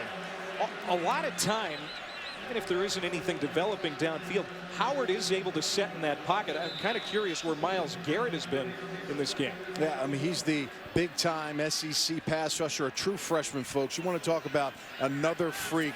Broke Jadeveon Clowney's SEC freshman sack record this year. Really blew it out of the water. Had 11 coming into this game, and he's been a difference maker. Right now, he's been quiet. West Virginia's line done a nice job. They rush 5 on second down and 1. Dumped off short, should have been caught by Smallwood. He would have had the first down. It went right through his fingers. 3rd and 1. He's been a pretty productive receiver out of the backfield. Leads the running backs with 30 catches. So versatile. Both of these teams got a handful of tailbacks that can do a lot of good things if they can use them properly in the offense. West Virginia 3rd in the Big 12 on 3rd down this year at 44%. Just 2 of 6 today. Converted 92 times during the regular year, 5th most in the nation. Trying to convert on 3rd and 1. Smallwood got it. Shy of the 49-yard line of Texas A&M. And when you talk about a stat like that, you really got to credit the offensive front for West Virginia. Yeah, I'll tell you, anytime you got to run 90 snaps per game for 12 straight games, it's hard. These guys are going to get beat up, and Dana Holgorsen talked about lack of depth. These guys got broken down, but he said for the most part, they've done a good job protecting the quarterback. Obviously, Trick had taken some shots this season, which has been unfortunate, but today, doing a nice job. Give it to Smallwood again. This time Texas A&M was licking their chops, ready for him. It's a gain of just 1. As Hardrick Walker, Deshaun Hall combine on the stop. Hall is the backup and defensive end to Garrett. So now second down and 9. It's Kevin Sumlin. Sumlin trying to get his 28th win here today, which would be the fastest 3-year start for a coach in A&M history. You want to talk about a guy that can recruit. This guy's walking into households and plucking kids across the nation. False start on West Virginia, movement on that right side. Like Lucas False start. Offense. Number 78, 5-yard penalty. Second down. Marquise Lucas, the junior from Miami. Then you talk about West Virginia and what Dana Holgorsen has done. That win total did go down the last couple of seasons, but now it seems like Holgorsen has got things back on track for the Mountaineers, and they're going to have a lot back next year, including the quarterback we're seeing today, Skyler Howard. Play clock at 4. Second down at 14. Skyler Howard wants to throw, pumps, now in trouble. Coming back to the near side, got the pass away, took a shot. It's incomplete, but the penalty flags rain down. And now a scrum ensues. Yeah.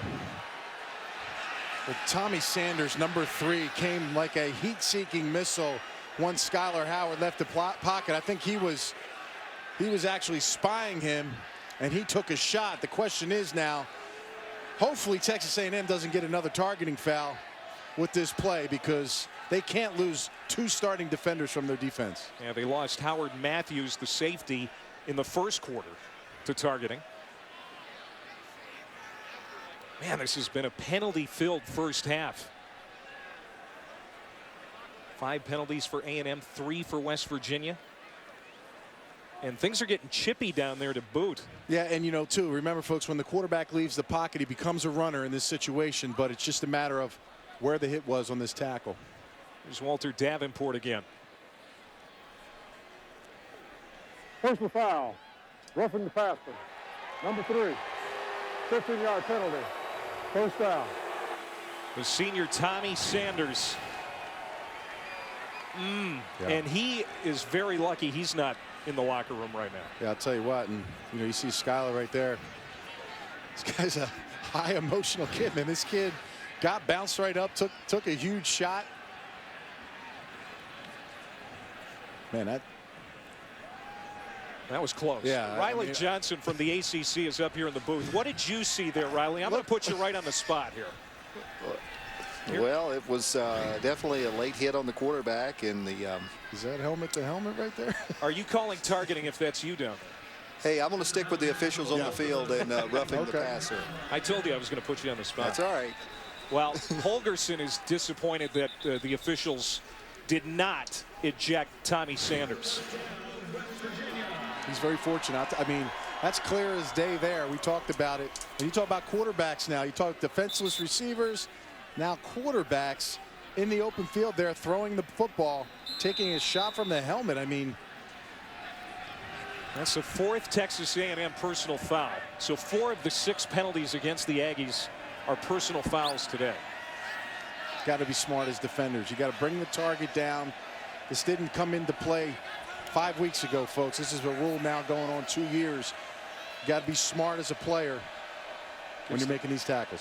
Gives the Mountaineers first down and 10 at the 39 of Texas A&M. Howard to throw again. Goes over the middle. And he well overshoots the intended receiver. Andrew Bowie out of the backfield, and more flags coming in. Lordy.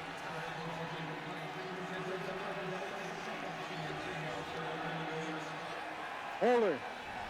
Offense number 64. 10-yard penalty. First down. Mark Glowinski, the right guard. First team all Big 12, called for the hold. That'll back Mountaineers to the 49. Glowinski's had a very solid year. They run a switch there. He's in front, and just that tail end just pulls the jersey. Kind of close, though. You know, and Dana's been upset. Was upset about the false start. He just wants clean play by his offensive line. Don't take away free yards. And right there, another big penalty for West Virginia. End around on the 10th play of this drive. Well covered by Texas A&M. Jordan Thompson had nowhere to go, and there is Myles Garrett making a nice play for the Aggies. He stayed home, did a nice job, understood his assignment. He understands that West Virginia can come backside, some jet sweeps, some reverses, and right there they had a trick play. You see him stay home, read it out. It's a great job by the son. I'll tell you what, this kid's a freak. He's a great athlete. He's got great speed. Second and 23, and Howard is sacked. Myles Garrett and Tommy Sanders. And another sack for Garrett on his 19th birthday that he's celebrating here today. Yeah, you'll see right here, Sanders, who made that hit on the quarterback earlier, and you got Myles Garrett on the outside working the right tackle, just staying with it. This is an effort play, folks. Great job of finishing on defense and getting the sack. Not quite sure what you call on 3rd and 29 here, Clay. And get it in the hands of Bowie. And they get just a few back. And more shoving on that sideline. Shazer Everett knocked Bowie out. So now 4th down. The punting unit comes out for Dana Holgorsen, who is still chewing on the ears of the officials. At the 45. This game's getting a little heated. Both sides obviously playing hard. All the players, coaches, everybody's bumping each other. Everybody wants to get a flag. But right there, that was a sloppy series from a penalty standpoint. Cost West Virginia. Good job by Texas A&M. They get the ball back. Doyle takes the fair catch near the 10-yard line. 4:17 on the clock here for Texas A&M. They've got all of their timeouts remaining. Plenty of time on the clock. And these two coaches, you know, even though their players are getting chippy on the field, make no mistake that these coaches have been very friendly in the past. Kevin Sumlin hired Dana Holgorsen to be his offensive coordinator at Houston. Yeah, I mean, these guys know each other well. Great recruiters, great minds. You talk about Dana Holgorsen. He's got so much information on offenses and what to do and the different types of schemes he wants to run. And he's got to have that quarterback, which is key in his system. And, you know, both of these teams are really looking for that guy to step in next year and take over the reins. Carson lowering his shoulder on 1st down, picks up 4.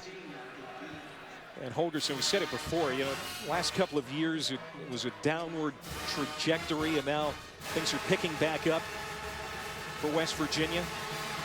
And Kevin Sumlin, he's been one of the hot names in college coaching for the last few years. Trey Carson has a 1st down carry. Joseph upends him near the 24-yard line. Kyle Allen, 3 touchdown passes here today. Did throw an interception that was returned for a touchdown. His team down 6 points, 3.5 to go in the half. Running it again. The big man Carson. Jake Spavital says that Carson has been the most consistent back in that trio back there. Trey Williams, Brandon Williams, and Carson getting most of the work in that Aggies backfield. Yeah, and Trey Williams as he come in, and when you watch the tape, I really love what this kid can do. I mean, you talk about speed, hitting the hole, great quickness. He's a great back. They got to get him touches in this game too. Play action pass rolling out. Allen throws on the run, and he underthrows Malcolm Kennedy. So it'll be 3rd down and 5 for the Aggies. Clock stops, exactly 3 minutes to go in the half. There's Spavital.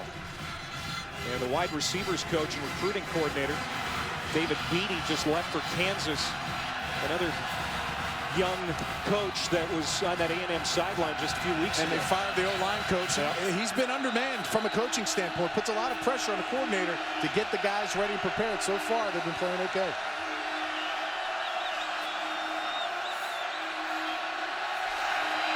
Allen checks. 5 on the play clock. 3rd down and 5. They just get it off. Good pocket to throw from, but it sails to the sideline. Incomplete. So 4th down.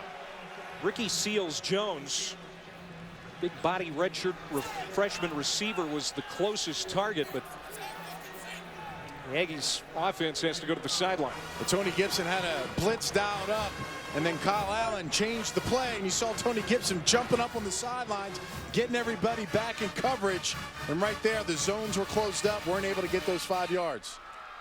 There's Vernon Davis back to return, standing at the 30-yard line. Just getting it off is Kaiser. There's a flag, and this might be roughing the punter. Takes a nice Aggies roll down to the 1-yard line.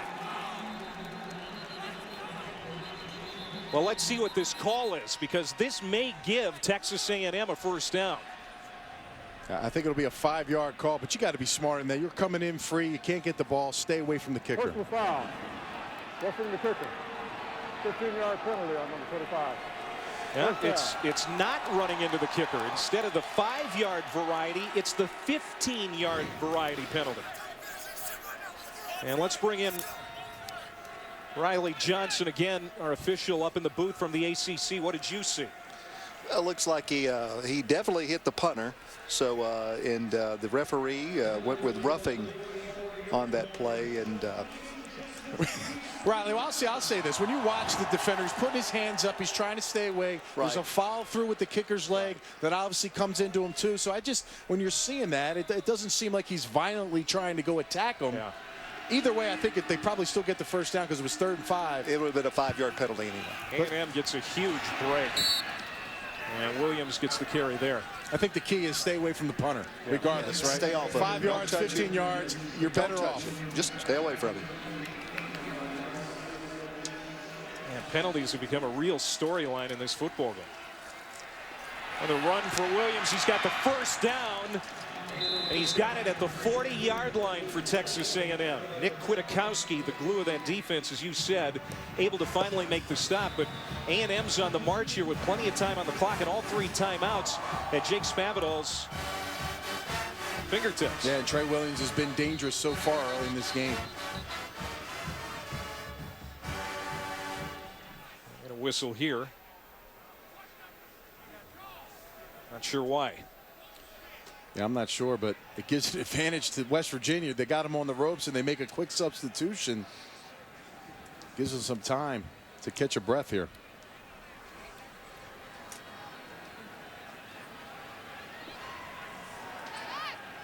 Well, they spot the football at the 39. They start the clock up. No explanation. Adjusting the chains, I think. Okay. Yeah, that fixed. And we're under 2 minutes to go in the half. Kyle Allen, a little bobble in the backfield, and he is dropped. Kwiatkowski quick to wrap him up.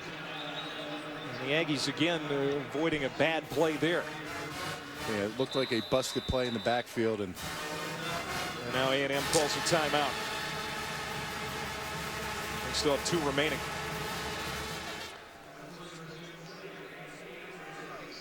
.149 to go here in the half. While we have a moment, let's get an update from John Saunders in the studio. All right, guys, thanks a lot. Well, here in New Orleans, Louisiana, site of the Sugar Bowl, the Alabama Crimson Tide will face the Ohio State Buckeyes, and we'll have reports on both teams. We'll also look ahead to the Rose Bowl. Can Marcus Mariota deliver the Heisman Trophy plus a national championship?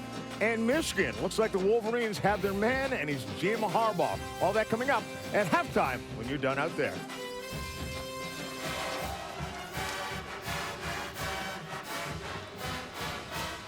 All right, thanks, John.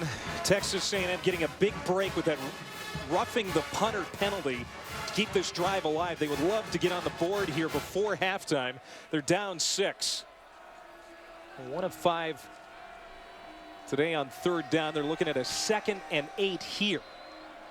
Allen out of the gun, backing up, throws it, screen to Trey Carson. He's got a first down and more.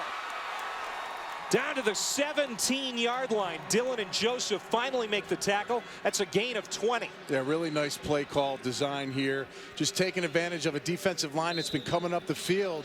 They dump it off to Carson. He gets a big gain and gets him a much-needed first down, gets him closer into the red zone. Allen takes a shot at the end zone. It's incomplete. Sabian Holmes was the receiver. Terrell Chestnut covering him. So now 2nd down and 10. And the clock stops with 1:35 to go. A&M still has 2 timeouts remaining.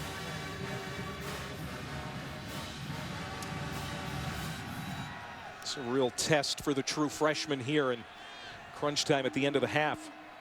And you see that dummy snap count they're using? It's allowing Kyle to survey the defense, the coaches to see the defense. They want to change the play, see if there's a blitz, gives them a little bit of an advantage. It's Trey Carson. Get 3.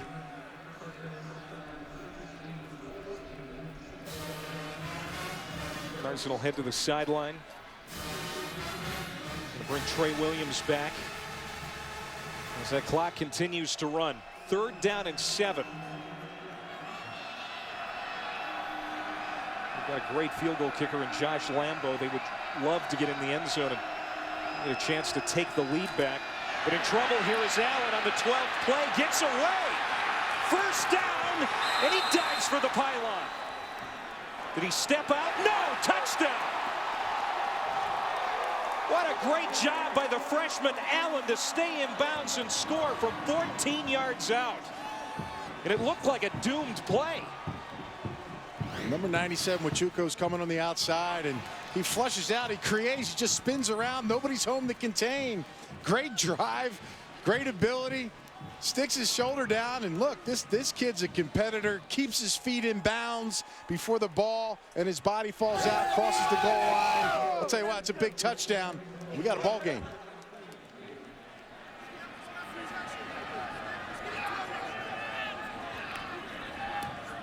And Texas A&M regains the lead with under a minute to go before half. A lot of pressure, great fake. There's no contain, though, when you come around. Kyle Allen makes a play. They take a 1-point lead here. Now 53 seconds left before the half, Clay. Obviously, that's enough time for either of these offenses to score, but momentum right now, Texas A&M responding to take the lead. I know what those West Virginia fans that are watching are thinking right now, that that penalty call on the punt led to that touchdown. But look at that, 55 combined points.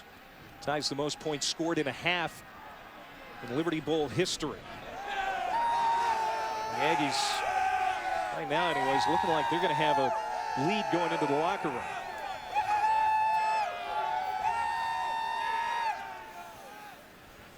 Corps cadets, man, they look so sharp. 53 seconds is a lot of time for this West Virginia offense, and keep in mind they've got one of the best kickoff return men in the country in Mario Alford back to return this Taylor Bertolette kick. First team All-American is Alford. 2 touchdown returns this year.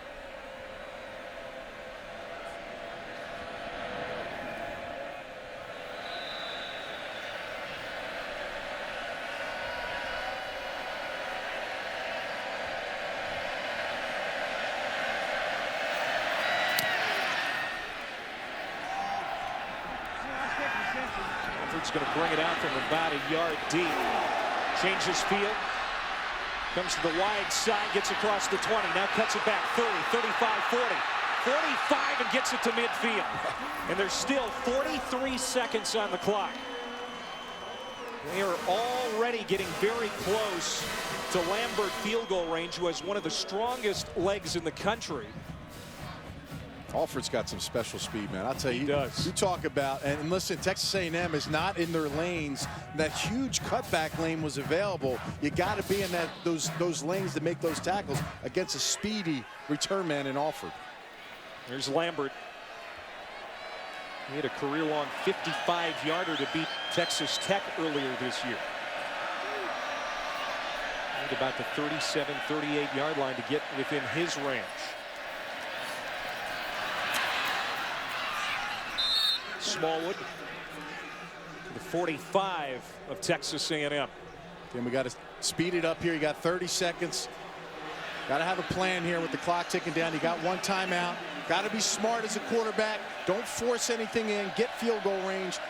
Try to get some points. Again to the flat. Alford, he is dumped in a loss of about 3 on the play. The clock stops with 13. Make it 12 seconds to go. Right there, the receiver needs to go outside on that, even though he starts to see some space, try to get the clock stopped. Now they got to burn a timeout with 12 seconds. You need a nice, you probably need, what, another 15 yards reception to get out of bounds. And again, Josh Lambert, he set an NCAA record for the most field goals of 40 or more yards this year with 15. As long as 55. I'd like to get a 10, 15 more yards to make it easier for him. But the young quarterbacks have had a pretty good first half. Yeah, Callan Allen, I've been impressed by this true freshman. He's come in, he showed he's a competitor. He can shake off the bad mistakes and make some big throws. And right now he's been leading this offense. Skylar Howard, same thing. These guys are emotional quarterbacks. They're showing you they have some great leadership skills, and they've both been playing a competitive football game and are going into halftime with a close game. This is what we expected. The back and forth, a lot of offense to talk about. Defense at times, suspect, but the young quarterbacks played pretty well. Yeah, and I think the biggest thing is getting the ball to your playmakers. Letting these receivers for both teams, they got some special players. Let these guys go out, and you saw a little bit of a running game, too, by Texas A&M that's taken some pressure off the passing game. Howard chased out of the pocket, got rid of it. And there is a penalty flag out there. Deshaun Hall had him in the grasp, and I think this is going to be intentional grounding. With 7 seconds remaining for West Virginia. Intentional grounding. Number 3 of the offense. It's a spot foul. Loss of down. 4th down. Yeah, you'll see the pressure here over the right guard. Just going to find his way to Skylar Howard. It's basically a loop. The twist game, and it's just effort getting to the quarterback. Does a nice job. Hall getting the sack.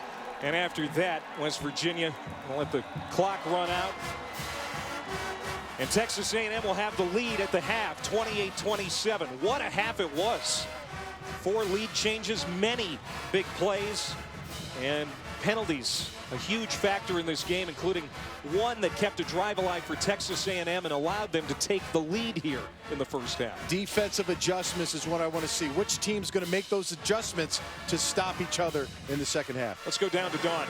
Thank you, guys. Hey, Coach Holgerson, A&M with a little bit of momentum there going into the half. What do you need to do defensively to slow them down?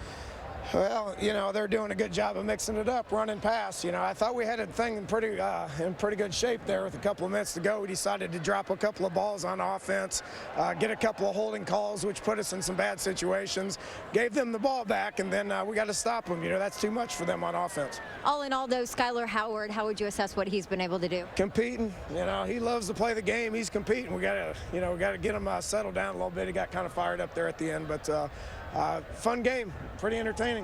Sure is. Thank you, Coach. Play. 2 young quarterbacks, ironically, each with exactly 195 yards passing in the first half and multiple touchdowns.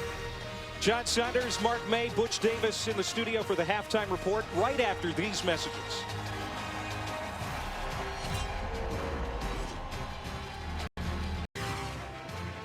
Had a chance to meet Big Kenny and John Rich last night.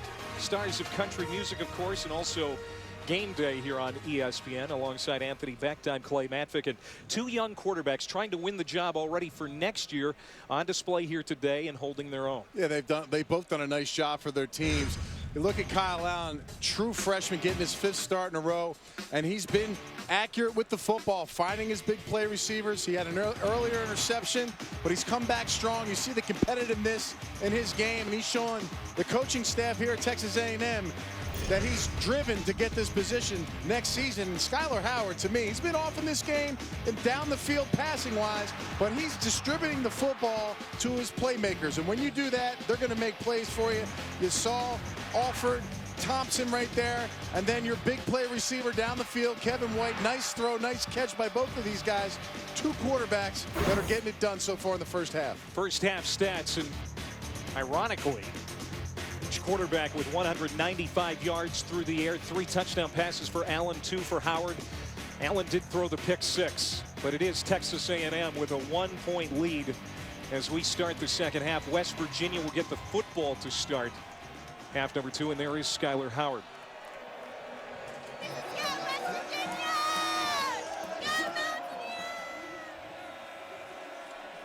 Taylor Bertolette to kick. Mario Alford to return.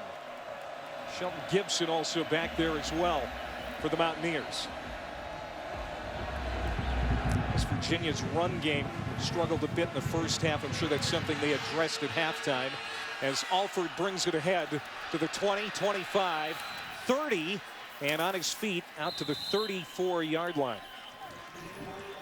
Back in the first half, we mentioned how many penalty flags there were and how chippy it got at times. You don't expect it from the staff, and you can see on the sideline Texas A&M staff members getting involved, and you never expect to see this.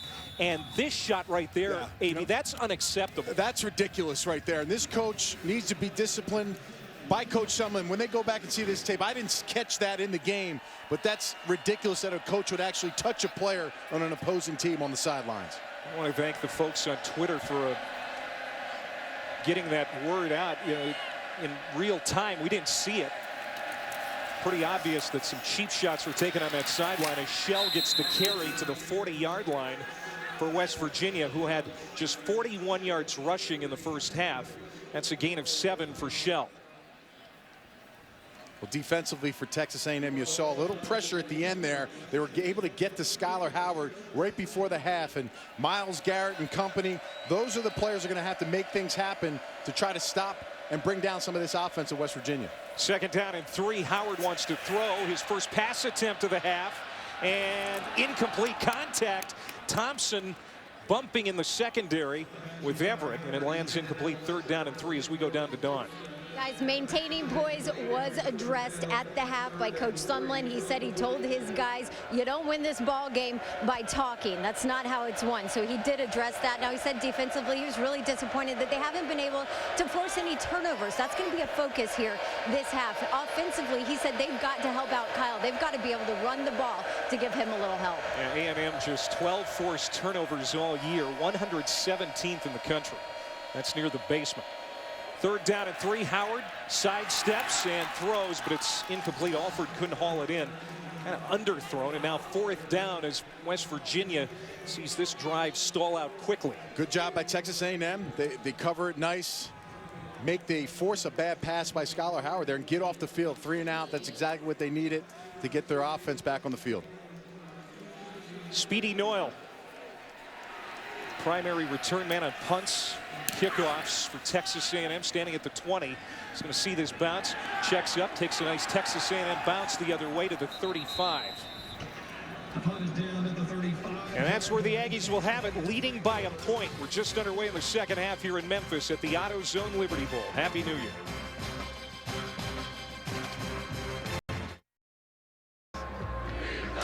Well, welcome back in. You are seeing video of student assistant Mike Richardson there. Now, Coach Sumlin was told at the half what happened here on the sideline, and Mike Richardson is now inside of that locker room. He did not come back out here at the half. Now, he played here back in 2012, actually broke his neck during a game, and has been a student assistant here for the last year. All right, so not a paid member of the staff, but congratulations to Kevin Sumlin for doing the right thing. A quick hook of that young man.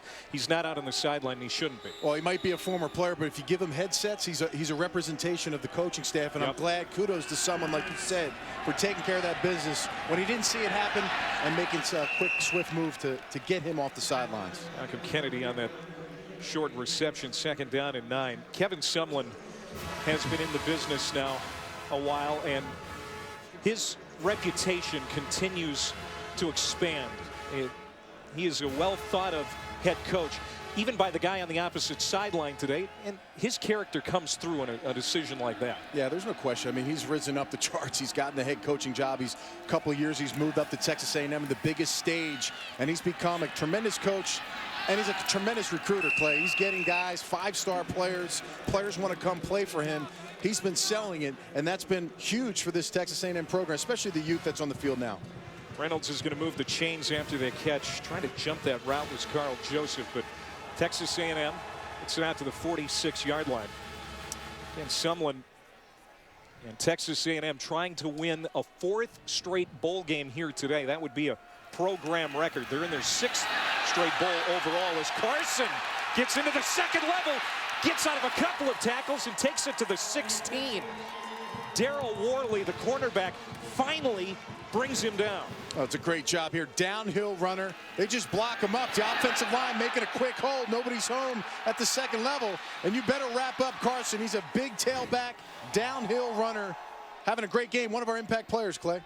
It's a gain of 38 for the Aggies. It's Carson again at 2:35, and when he gets into a full gallop, it's hard to wrestle him down. It's a short pickup there, 2nd down and 8 for Texas A&M. And we talked about how you get a true freshman to be successful rushing yards. Get your running backs involved. 142 rushing yards right now for Texas A&M. That's been big in helping this young quarterback succeed. And it wasn't good the last 6 games or so down the end of the regular season. They rushed for less than 600 total the last 6 games. They got it on the ground here again with Carson. Barrels inside the 10 to about the 9-yard line. Christian Brown, backup defensive end for the Mountaineers, makes the stop. That's a gain of 5 for Trey. They've got 2 Treys and 2 Williams in the backfield for Texas A&M. Sometimes it's easy to get confused. So 3rd and 3 coming up here for the Aggies.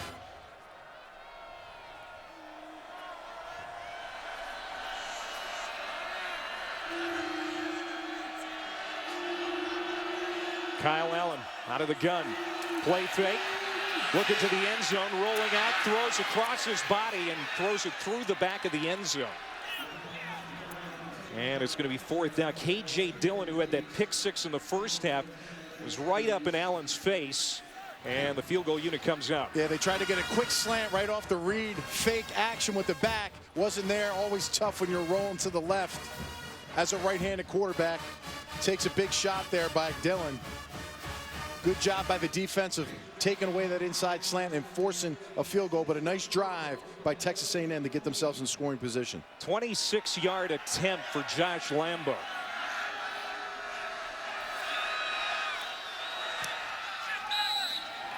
The Aggies add to their lead. Senior from Middleton, Wisconsin, making it 31-27. Texas A&M here in Memphis. Bowl game and the last in Atlantic City before it moved here to Memphis.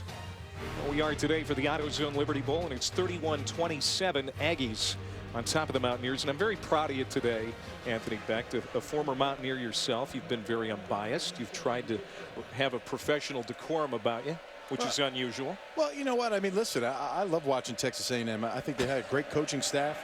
They've done a nice job this season. And West Virginia, like, 2 very similar teams, very similar coaching styles, and players on both sides that can make big plays. There's Alford out at the 19 for West Virginia. Capital One Bowl Mania continues tomorrow with Notre Dame against LSU in the Franklin American Mortgage Music City Bowl. Georgia, Louisville in the Belk Bowl. Maryland, Stanford in the Foster Farms Bowl. Starts at 3 Eastern on ESPN. And Louisville defensive coordinator Todd Grantham facing his former team.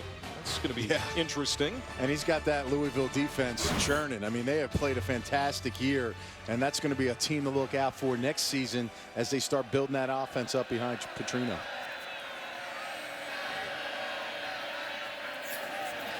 Skyler Howard pressured off his back foot. Incomplete. No one even close. First possession of this football game for West Virginia was a 3-and-out. Then they scored on the next 4 possessions.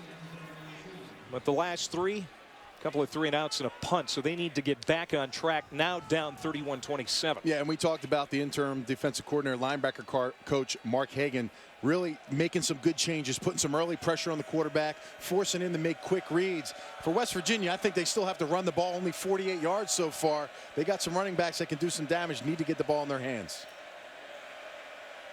Caught, shell, and he is planted at the 15. DeShazer Everett, the captain of the Aggies defense, decleats the receiver. Now, young kids watching this game, this is textbook tackling right here. Watch the positioning, shoulder around the waist, you wrap them up. Well done by Everett.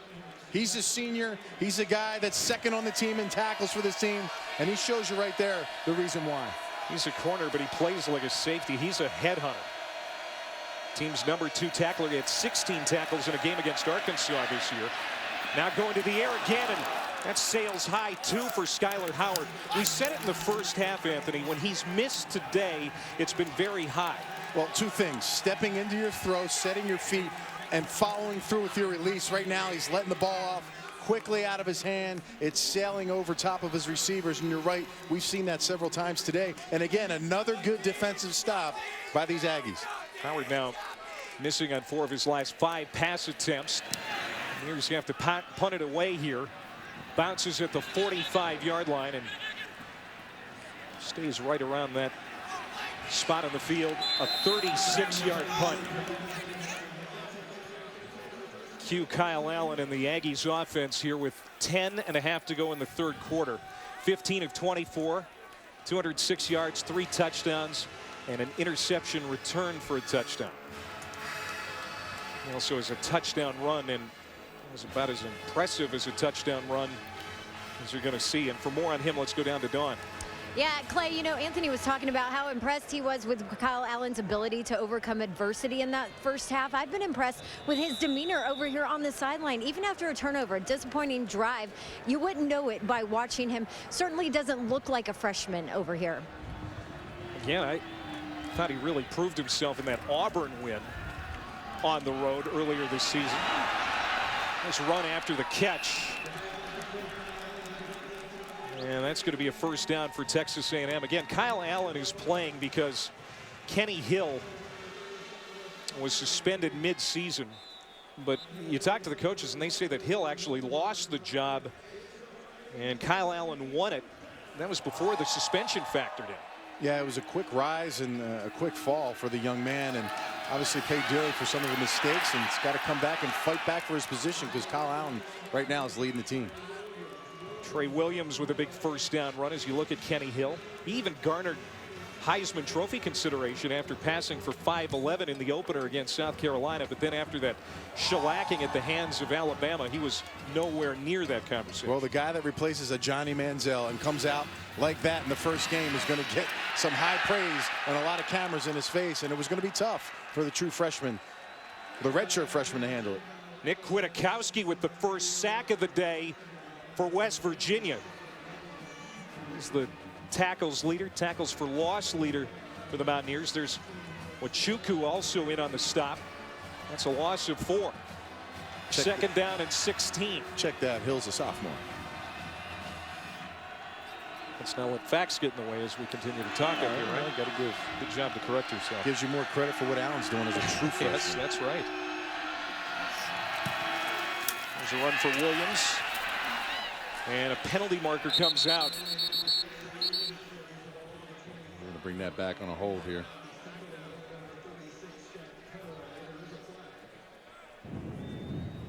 Holding.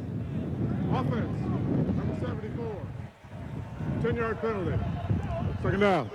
Jermaine Ifedi, who's been surprisingly Texas A&M's best offensive lineman this year, despite missing a couple of starts with a knee injury. And there you see it. Yep, grabbing number 97. You can't pull the jersey. He's a lineman. You said he's a sophomore. They really love his play. You talk about this is almost O-line U right now. Every year they seem to put out a first-round draft pick, and he's surely going to be one of those guys moving forward in his career. Second down and a mile for A&M. And Williams is going to be tripped up at about the 40-yard line, maybe the 38. There's where they're going to spot it. Carl Joseph, who's been very active today for West Virginia, making the stop. I think the biggest thing when you watch Joseph on tape is his ability to designate run and pass and make a quick decision.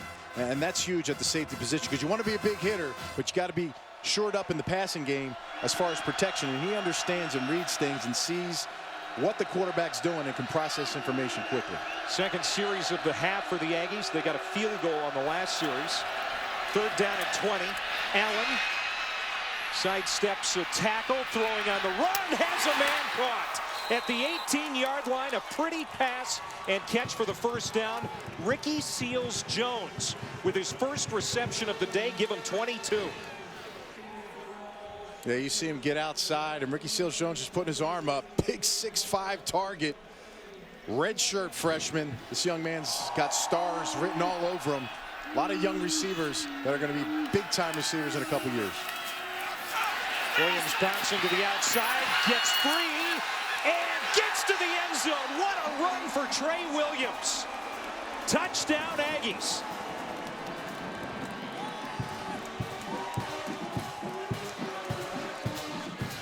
watch these running backs, and I said it earlier, this guy is fast and quick, and he can make big plays, and you got to get touches for this kid. And you see the quickness, his ability to make defenders miss and get to the end zone. Very close there, too, as it was his knee down right before the line. Either way, a great effort, a great job of the offensive lineman making plays to get it close down there and get him that chance.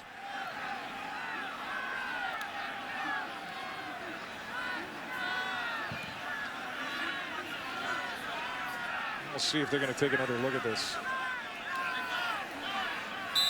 They're good. It's going to stand up. Trey Williams with his second touchdown of the day, his first rushing touchdown. And Texas A&M poised to go up 11 points. And they do. As Lambeau splits the uprights. You know, he's not very big, 5'8", 195, but as you can see, he's got great power, shedding tacklers, getting it to pay dirt for the Aggies here in Memphis.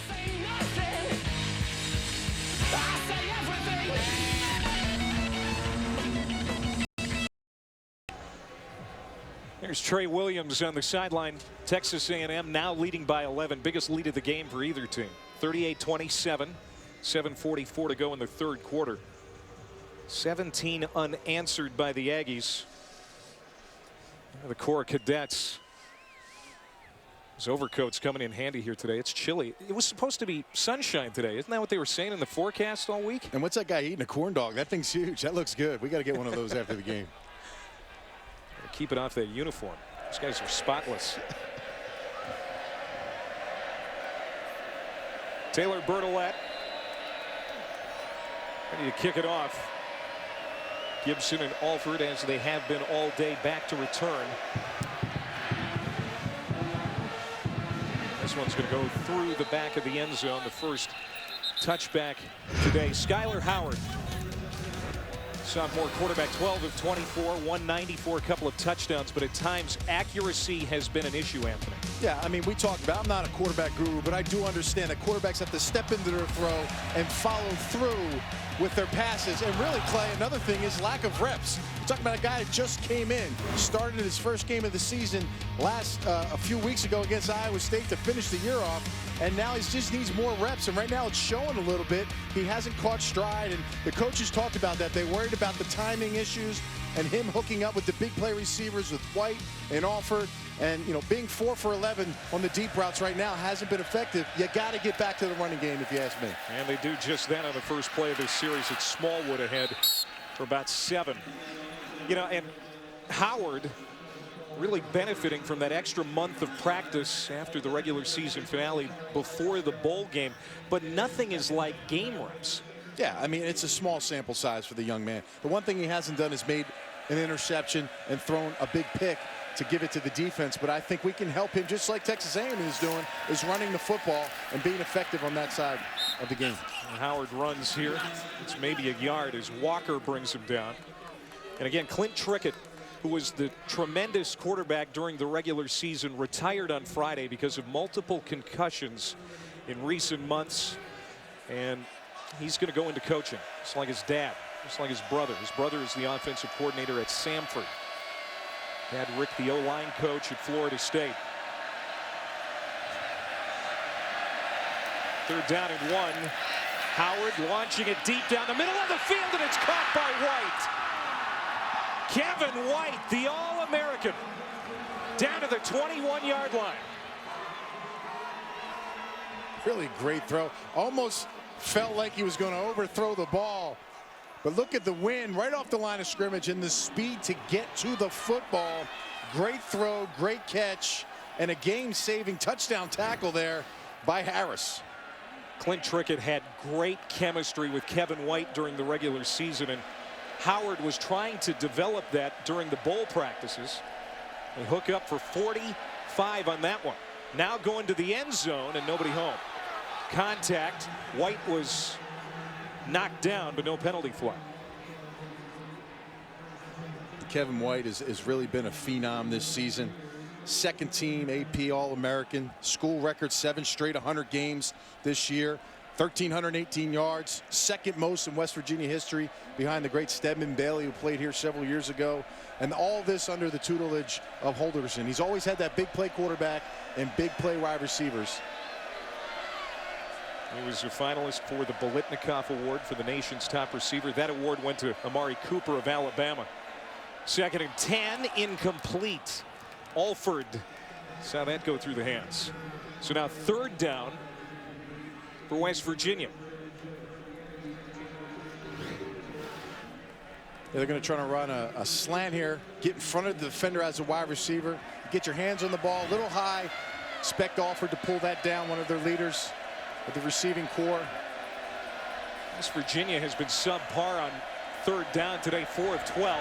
Howard sets, throws, batted away, incomplete. DeShazer Everett played that perfectly for Texas A&M, and that's going to force a field goal attempt. Well, they tried to go right back at it. They had success, just a poor throw. Now this time, just a little late and behind the wide receiver. Saw Everett earlier make a great form tackle on the outside. Now he makes a great play on the outside, deflecting that pass, the senior cornerback for Texas A&M. Josh Lambert, 2 for 2 today, has hit from 32 and 40. This from 38. So that he has made multiple field goals many times this year. What a luxury to have a specialist like Josh Lambert. And now Lambert is down. And he's holding an area that is going to remain nameless right now. I hope he didn't get hit there. Here's another look. Yeah, he did. Well, that was a painful shot. He's okay. Devontae Harris came in and hit Lambert. Let's see what. Are they going to call roughing the kicker though on that? It's an interesting call here. Personal foul. Roughing the kicker, number 1. Wow. On the defense. Half the distance to the goal. 1st down. Roughing and then some.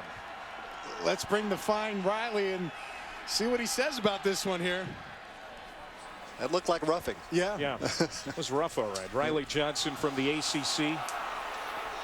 And unfortunately, folks, we're going to show you this one more time. You know, I mean, listen, he hits him in an area that obviously is painful for the kicker. That's number 1. But he's turning his body away from trying to get away from actually making that contact. It looks inadvertent to me. It's just hard to say. I mean, to me, is it worthy of a 15 yards? I don't know. You know, Clay, that's just my opinion. Well, Texas A&M with their 5th personal foul of the day gives West Virginia a great break. 1st down and 10 now. Howard's going to take a shot, and he finds Alford. But it's incomplete. Alford had it, or should have had it. And it's 2nd down. Yeah, really a nice throw by Howard here. Tough right behind the defender. Just from a placement standpoint, would have been a tough catch, blind catch for Alford. Just couldn't hold on to it.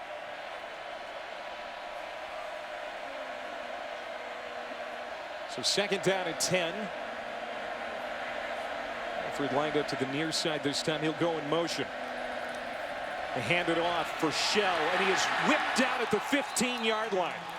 Great play by the Texas A&M defense, led by Donovan Wilson, the strong safety, who has been playing ever since the 1st quarter when Howard Matthews was ejected for targeting.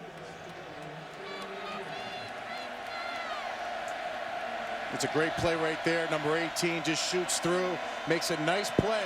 They need him to step up with Matthews down. Now 3rd down and 12. Howard throws, incomplete, again high. Kevin White was the target. And man, the injury to Lambert is obviously severe enough where they're warming up another kicker. But they are going to send Lambert out there apparently. I think the common thread, Clay, is stay away from the kickers no matter what. This referee crew is showing that they're going to call a personal foul. So Texas A&M on this instance has to be aware of that. Moving forward in this game, they're killing themselves. They're very fortunate they didn't give up a touchdown. This from 31 for Lambert.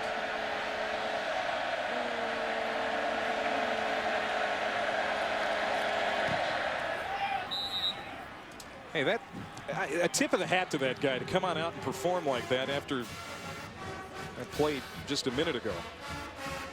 So Lambert makes it an 8-point game. So West Virginia again has to settle for 3. Well, Bryce Petty leads the explosive Bears offense against Connor Cook and the Spartans in the Goodyear Cotton Bowl Classic. Michigan State, number 8 in the country. Number 5, Baylor, New Year's Day at 12:30 Eastern on ESPN, part of the New Year's 6. And of course, Baylor's one loss came at West Virginia this year. And that's the reason that the Bears aren't in the college football playoff. They held the Bears to 318 total yards of offense. They were averaging over 600 yards of offense coming into that contest. Clint Trickett, who was still the quarterback at that time, was exceptional that day. And the Bears were caught off guard. It was an early start, and they just weren't ready. Yeah, you know, Tony Gibson said that everybody kind of looked at him like he was crazy when he said that the plan was, we're going to go toe-to-toe with the wide receivers, we're going to man them up, cover 0, harass the quarterback and Petty, and nobody's really done that because of the fear of the great wide receivers, and it paid off for him. The poorest performance by Baylor, and it really, like you said, it shook up the Big 12, knocked everybody out of the situation into that college football playoff. And a historic postseason for college football this year. 4 teams in that college football playoff. It's going to really make New Year's Eve and New Year's Day extra special for sports fans. Speedy Noyle on the return to the 22. He spun, stays on his feet. It's across the 25, and there he is knocked out of bounds. Texas A&M with an 8-point lead with 5:02 to go here in the quarter. Kyle Allen, true freshman, 18 of 27, 246, 3 touchdown passes, 1 interception. I've been able to shake off that interception. I'm more impressed with that than anything he's done in this game. Has been a more efficient receiver, quarterback throwing this to receivers, and the running game, folks, 171 yards. These running backs have stepped up along with the offensive line. Trey Carson, short run. You know, you talk about Texas A&M's season and their signature win, unlike West Virginia. West Virginia's came in October. A&M's came later when they beat Auburn at Auburn. And they went 2-2 after that embarrassing loss at Alabama when they could have mailed it in. Well, you know what? That was their 8th straight game, Clay, and Coach Sumlin talked about that it was tough for his team. They're young, they're immature, of understanding how to prepare their bodies for that physical long stretch, and they had a tough, you know, road there. They had Mississippi State, Mississippi, Alabama, all in a row, and it was just a tough run for those guys. So look at that schedule, and it was a murderer's row. It always is in the SEC West. And the loss to Alabama, 59-0. Then they were able to beat ULM and Auburn to get to 7 wins before back-to-back losses to end the regular season. Here's Trey Carson. Wow, lowers the shoulder, gets an extra yard. It should be a first down. Trey Carson, again, their biggest back at 6 foot, 235, and the Aggies will move the chains. Right now, the defensive line for the Mountaineers, Rose, Riddick, Wachuco, these guys have to win their one-on-one battles and get some more push. The offensive line for Texas A&M, who's been up and down roller coaster season, has really done a nice job of getting these backs to the second level, and these guys have gone to work and made big plays. So Carson, who's well over 100 yards, goes off. Williams comes back in. They fake it to Williams. Throwing is Allen, caught. First down to the 32-yard line, Josh Reynolds. What a year for the sophomore from San Antonio, but here he is slow to get up. And the trainers are going to jog out. Pickup of 18 for Reynolds. Beautiful route here, just a slant route, gets on top of the safety who's down in the box. We talked about Joseph coming down. Let's see if he gets hit in the shin or. It's hard to tell there exactly when it happened, but a little shaken up.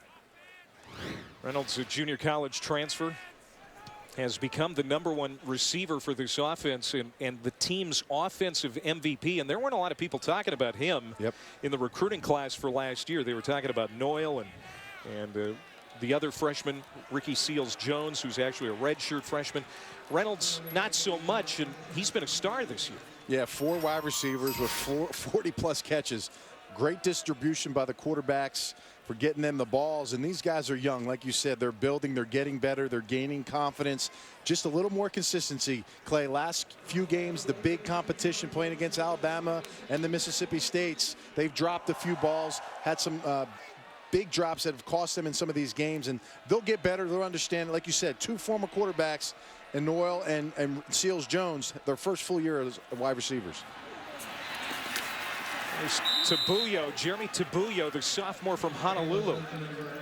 And he's going to be stopped. No gain as Ricky Rumpf makes the tackle for West Virginia. Tabuyo stepped up earlier this season against SMU when Malcolm Kennedy was out with an injury. Had a couple of touchdowns in that game. I mean, they've had a lot of depth at that position this year. 6 receivers with 30 catches or more. James White into the game in the backfield for the first time for the Aggies. He's number 20. In pass protection. In trouble as Kyle Allen throws. Got it to the sideline. He took a hard hit as the pressure came right up on Kyle Allen. The passer was out of the pocket. And the pass crossed the line of scrimmage. It's close. I don't know if that was quite out of the pocket. You see there on that first view. Right here, great pressure. West Virginia heating it up. Kwiatkowski getting to the quarterback, Riddick. Yeah, West Virginia fans wanted grounding. For once, we don't see a penalty flag. There have been a ton of them today. 3rd down average today for A&M, 6 yards to go. Allen takes off. He's got a lane for the first down and slides to the 19. Got popped doing it. But again, they'll move the sticks. Kyle Allen showing some savvy. Well, when you got a quarterback that's a pure pocket passer, defensive line, and you got your 8 defenders falling back in coverage, there's an opening in the middle, and he's done a nice job. And, you know, listen, he's got 42 yards with his legs today. Not a feature you normally see, but they're taking advantage of what the defense has given him. Smart play by that young man. He's actually got more rushing yards than Howard for West Virginia, and Howard's considered the dual threat. Yeah. Howard just 19 yards on 7 carries today. There's Trey Williams again, cutting it back, stays on his feet. Man, he's been impressive today with his balance. Finally brought down at the 15, a gain of 5. Joseph Dillon, both there for the stop. As we are under 2 minutes to go here in the 3rd. Texas A&M leading by 8 on the march again in the red zone. They're 86% on the year. Red zone scores. 2nd down and 5. Trey Williams, that time he slipped. And West Virginia's lucky. I'll tell you what, they're gashing these guys early in this game right now, and they got to stay on there because I'll tell you, West Virginia is lucky he fell down. How about that? I think I jinxed the guy. I said he had great balance, and then he does this. Well, he's shifty. When he makes cuts, they're violent cuts. Right there, he couldn't keep his feet, but no one touched him through the first level of the defense. Right now, West Virginia has to find a way to stop this running game. Williams averaged 7 yards per carry during the regular season. They give it to the big man, Trey Carson. He does the dirty work to get the first down. And it'll be 1st down and goal to go for Texas A&M with 50 seconds to go in quarter number 3. The one thing I think Texas A&M is going to have to do is run it in for a touchdown. It's an amazing stat, Clay. This defense for West Virginia has not allowed a second-half touchdown pass the entire season. It's hard to believe. Yeah, it is. And another long drive here for Texas A&M. Throw into the end zone, looking for Kennedy, and he got it. Check that. Kyle Allen hits Malcolm Kennedy. Touchdown, Texas A&M. It's an out-and-up route. Just Lays it up. Beautiful pass. I'll tell you what, I'm impressed. Allen has stepped up in this game. Kennedy with the big catch, the leader of this wide receiving core, senior, last game. Those are the kind of plays you like to see. Feed your players the ball. Great play. Senior going out in style. That's his second touchdown catch of the day. Extra point for Lambeau is good, and it's 45-30. As A&M goes back up by a couple of scores. Almost a rub there. Receiver actually touches the defender but keeps his route going. That's what you got to do. We've seen some plays over the season where receivers have hit the defender and stopped. He continues his route. So from a referee's perspective, they're not going to throw a flag on that. Great job on that play. Great throw. Great catch. Fourth touchdown pass by the true freshman. How about that? First bowl game, and he's done well today. And Texas A&M sustaining drives. They're winning the battle of sustaining drives. That's their fourth drive of 60 yards or more. That resulted in a score. And it's been a flat second half offensively for West Virginia. They just have not found their way like they had in the first half. And, you know, right now this team has to get the football and do something, or Texas A&M is going to continue to score and run away with this football game. You know, the rushing numbers to me have been glaring. Only 55 yards versus versus a Texas A&M defense that's given up 223 for the season. Yeah. So to me, I just don't see we're leaning. The team is leaning too much towards passing in this game so far, especially in the second half, Clay. But Texas A&M has made the adjustments, and it's worked for them. Got to give a lot of credit to the interim defensive coordinator Mark Hagan here Yes. today. Obviously, that extra month of bowl prep has paid off for that defense. All right, let's go back to your keys to the game and see how these two teams are doing. Well, did they pick up pressure today? We saw the all-out blitz, and the quarterback, Kyle Allen, finds the running back out of the backfield, so good job there. Then you also talked about picking up giving the blitz and making sure that the offensive line does a good job of protecting, and they've done a good job. So now Howard back out there with the offense for West Virginia, and we'll see what they decide to do here. Down 15 points. They're going to throw right away. Howard dances in the pocket and again sails it high. Intended for Thompson. And that's been the Achilles heel for Howard. When he's missed, it's been up, and keep doing that, and eventually someone in the secondary is going to pick you off. Yeah, you know, a little too much on his shoulders today right now. Throwing the ball, first down. Let's run the ball. You got three running backs that can run it. Let these guys run. The offensive line has done well. And listen, Texas A&M, throw it all you want. He's been off so far in the second half, and you're playing into Texas A&M's hands. 2nd and 10. Here they do run it with Shell. Stiff arm, but what a great play defensively by Everett. He swatted that stiff arm away, stuck with Shell, and brought him down. That's how the quarter is going to end. Texas A&M building a 15-point lead going to the fourth quarter here in Memphis. The AutoZone Liberty Bowl.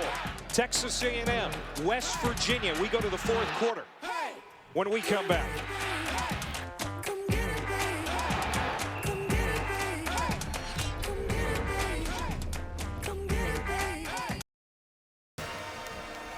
There's the AutoZone Liberty Bowl trophy. For the winner of this game, we head to the fourth quarter, and Texas A&M on a 24-3 run. They lead it by 15. It was a one-point game at half, but Texas A&M since halftime has really asserted itself. Yeah, there's no question. They made the adjustments they need to make defensively to slow down the offense. Skylar Howard's been off, not making the completions and connecting to wide receivers at a consistent clip. And right now, 3rd and long, tough situation to convert. 3rd and 12. Play action. Howard throws. Incomplete. 4th down. And Howard this half, 2 of 13, 44 yards. First half, the numbers were pretty good. Really good. And just hasn't had it here since halftime. Well, he's been off. He hasn't had the reps the entire season.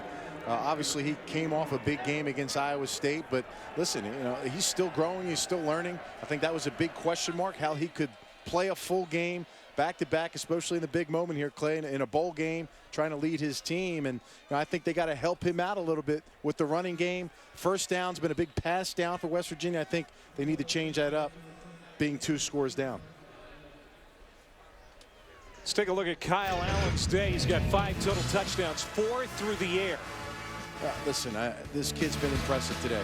Talk about his 5th straight start, finding the blitzes, getting the pass out of his hands, letting his receivers make plays.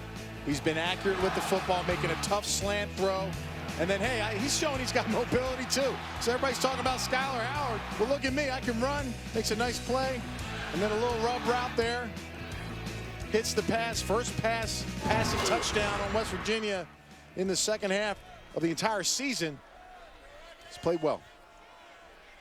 They give it to Trey Carson. We probably will see more running here from Texas A&M.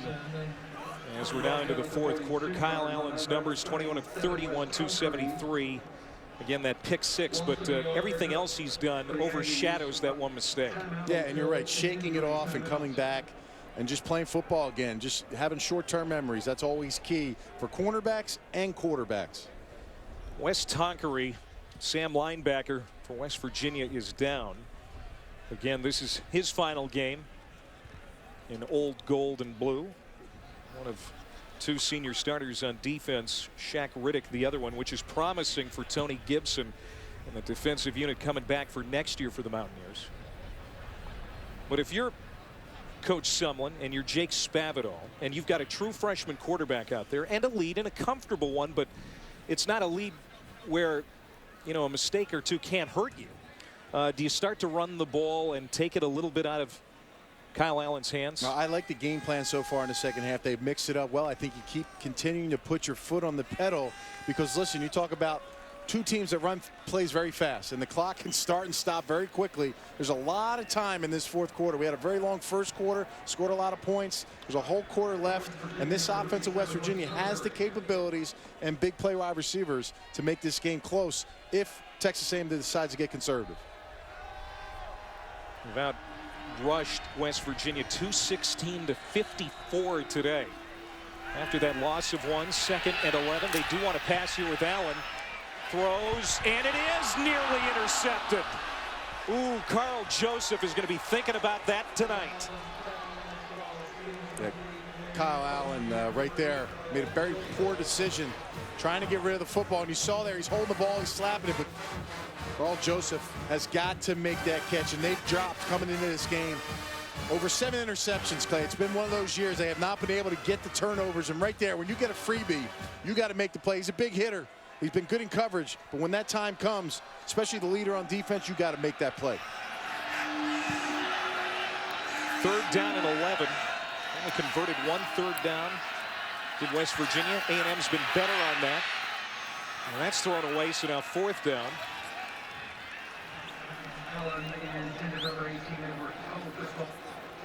And I think Coach Sumlin, after seeing that last play before, he's thinking, all right, we'll punt this one away and get the field position back. But very fortunate there that West Virginia wasn't able to take advantage of that opportunity. Now when Carl Joseph's head hits the pillow tonight, it's going to be the thing on his mind. Here's Drew Kaiser on to punt. Texas A&M for the 4th time today. Rugby style kick. It's short. And it sails out of bounds. See where they spot this. It's going to be decent field position. Wow. Really good field position when we come back.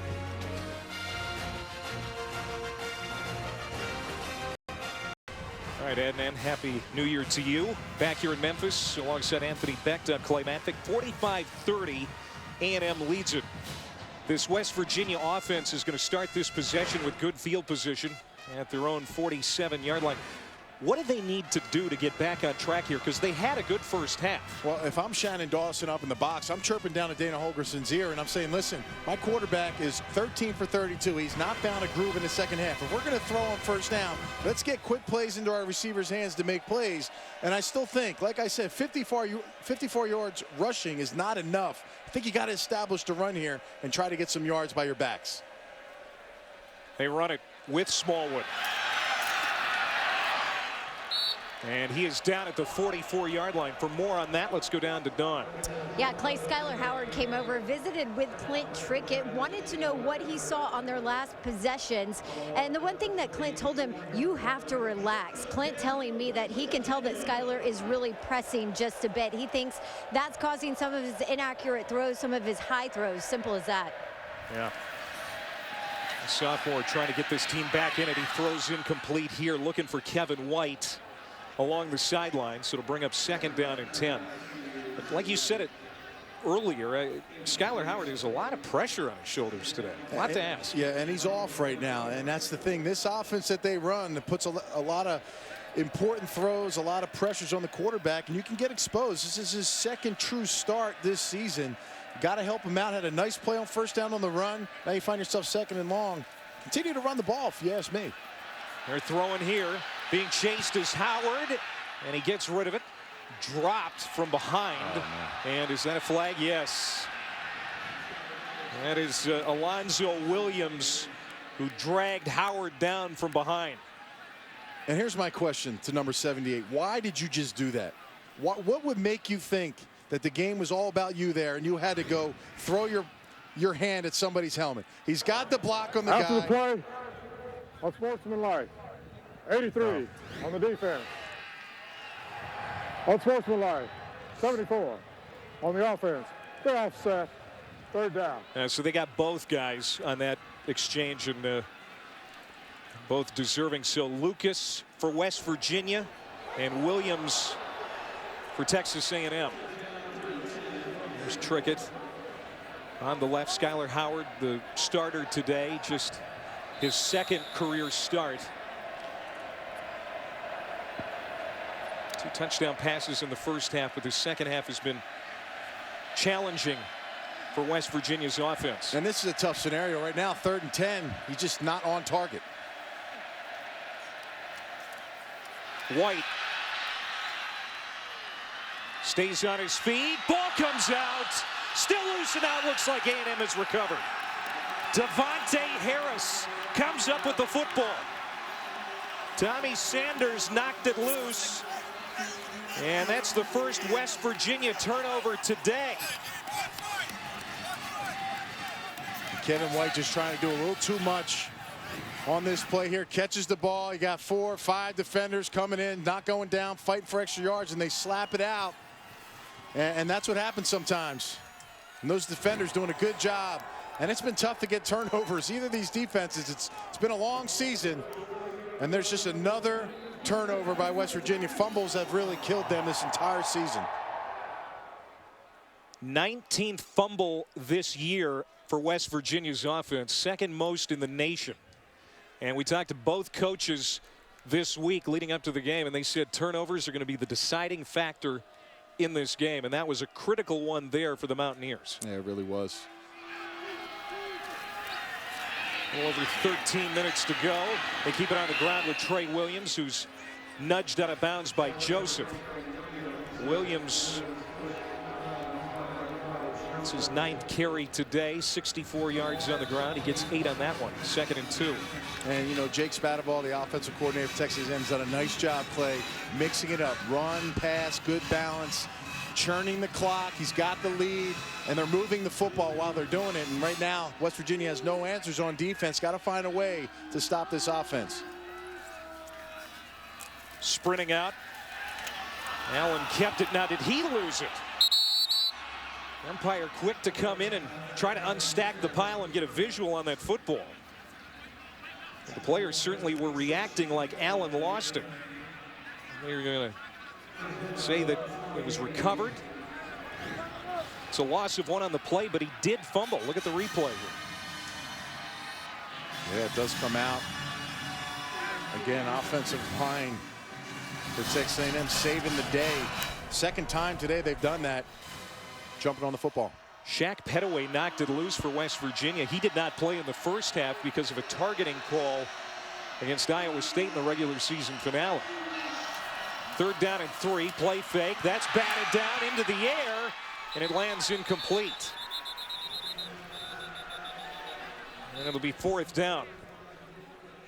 Kwiatkowski has had a nice season for West Virginia. He's in there to disrupt that play. He's nearly picked off. That's the glue there. Tonkery, Kwiatkowski right there knocking the ball down. And they needed that. They needed to get the ball back to their offense, who's been a bit stale in the second half.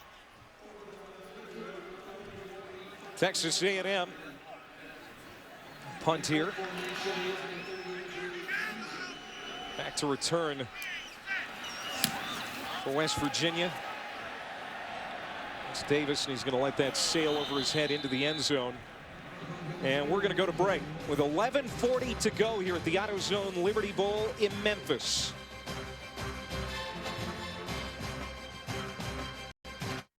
And Saban versus Meyer is going to be an interesting duel. Great coaching minds, and everyone now looking forward to Meyer versus Harbaugh, as Harbaugh is headed to Michigan. Marshall Shell with the run there for West Virginia. We were able to have a great conversation last night at the hotel with R.C. Slocum, one of the great all-time coaches here at Texas A&M. That was a treat. He had some great stories. Some of the coaches and stories that he had here, his coaching career. Still lives in College Station on the trip here, celebrating with the fans. And Skyler Howard is taken down by Tommy Sanders. That's a loss of 4 as this defense now, which has been maligned all year. You can tell they've got a lot of confidence right now with a 15-point lead, and that's the 9th tackle for loss for this unit today. Yeah, you know, I'm proud of interim defense coordinator linebacker coach Mark Hagan, just making adjustments. It was about making adjustments in the second half. Both offenses were clicking, and who was going to come out and be able to do that and get their players to respond, Clay. You talk about a defensive coordinator who just got fired, and he's now the guy that everybody has to listen to. He's got these guys' attention, and they're playing for him. 3rd down and 13, Skyler Howard. Dancing, the sophomore throws, and it's caught. That's a tough catch, but Mario Alford hauls it in for a 1st down. And he's nicked up a little bit on the play. And there is Mark Hagan. He's the interim defensive coordinator. The job is open, and Kevin Sumlin is ready to make a hire. Who are some of the candidates you think that he might consider for that opening? Well, you've heard names like DJ Durkin, former Florida Gators defensive coordinator. They were the 9th best defense in the FBS. Greg Madison, former defensive coordinator for Michigan. Yep. And then 2 current coaches, you know, Bob Shoop, Penn State, 2nd best defense. And they've even been possibly talking to John Chavis, LSU's defensive coordinator, has not re-signed his contract yet. Listen, they got a lot of money to spend here, and they're going to try to get the best candidate out there, regardless if they're employed or not employed. If you could steal Chief away from LSU and bring him over, and you deplete an SEC West opponent of a great coach, that'd be really a coup. But they continue to look at Mario Alford. Here's another look at the catch. They have called down. They want to take one more look upstairs at this. You know, he was out of bounds, but was he pushed out of bounds? That's the question. And did he get both? One foot in is all they need to get in here. The left one looks like it touches first. Might have sprained his finger there on the football. Our replay official is Dennis Redding. Riley Johnson from the ACC is our booth official here today. Dave Kearns, the trainer for West Virginia. He was there when I was there, Dave. Clay? No, he's Tape not my that ankles. old. Yeah, he's not that old. Well, come on. He looks good, I'll tell you. Had a good conversation with him yesterday. To tape my ankles every day. That play's going to stand up from the 32-yard line. 1st down for West Virginia, down 15. Howard going deep down the field. Contact, and that is a catch. Shelton Gibson just his 4th catch this year, and it's a big one for the Mountaineers, a gain of 47. Wow. The concentration by this young man. This is a rainbow, folks. And he just runs this ball down and cradles it underneath. Great catch. That's how you step in. When you get your opportunity, young guys out there, and you get your chance to make a play, that's how you make a splash for your team. Good for Howard's confidence, too. He's chased out of the pocket. He steps up and is drilled at the line of scrimmage. No gain for Skyler Howard as Julian Obioha makes the tackle. Captain of the defense for Texas A&M. He's been starting since his freshman year. As the clock winds under 10 minutes, Texas A&M has the lead by 15, but West Virginia crowding that red zone now. 2nd and 10. They keep it on the ground with Smallwood, and a good run. Out to about the 13-yard line. Everett on the stop. So it'll be 3rd down and manageable here for West Virginia.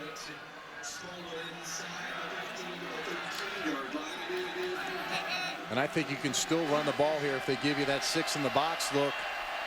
2-down territory. Shell, and he did not get it. It'll be 4th down and short. And what do you do here if you're the West Virginia coaching staff? Well, it's a long one. You know, to me, offensive linemen got to step up. When you're out there, it's a bowl game, defining moments in the game, you got to get some push. And go for it here on 4th and 1. And now penalty markers. This will be brutal right here. False start. Offense, number 73. 5-yard penalty, 4th down.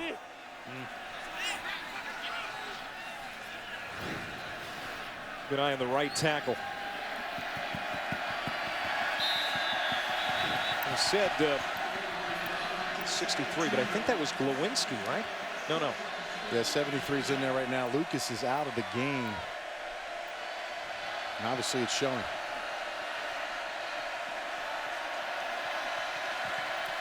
Eighth play of the series. That's thrown behind the receiver. Da'Keil Shorts. Watts was in on the coverage. And West Virginia comes up empty. They turn it over on downs. Yeah, and that basically what it was, Clay. He threw the ball behind the receiver. Actually might have got tipped by the defender, number 16. Linebacker Baggs does a nice job of just getting in his face, knocking the ball away and disrupting that throw. Great job of that A&M defense. Back here in Memphis, Texas A&M getting the ball back, leading by 15. Russell Houghton-James at right tackle was in the game on that last series on 4th and 1.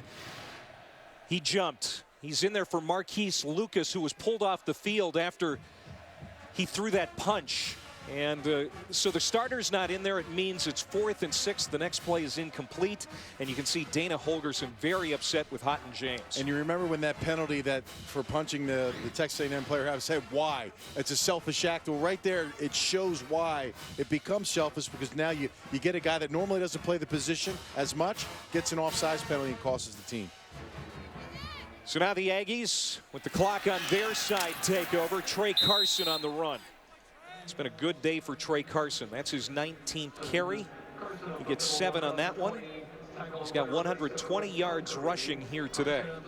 As the ground game for Texas A&M has outshined the West Virginia ground game. And honestly, coming into the contest, you wouldn't have expected that to be the case. You're exactly right. I mean, only averaging 140, just under 143 yards a game, which was not very good for Texas A&M, but they have established that today.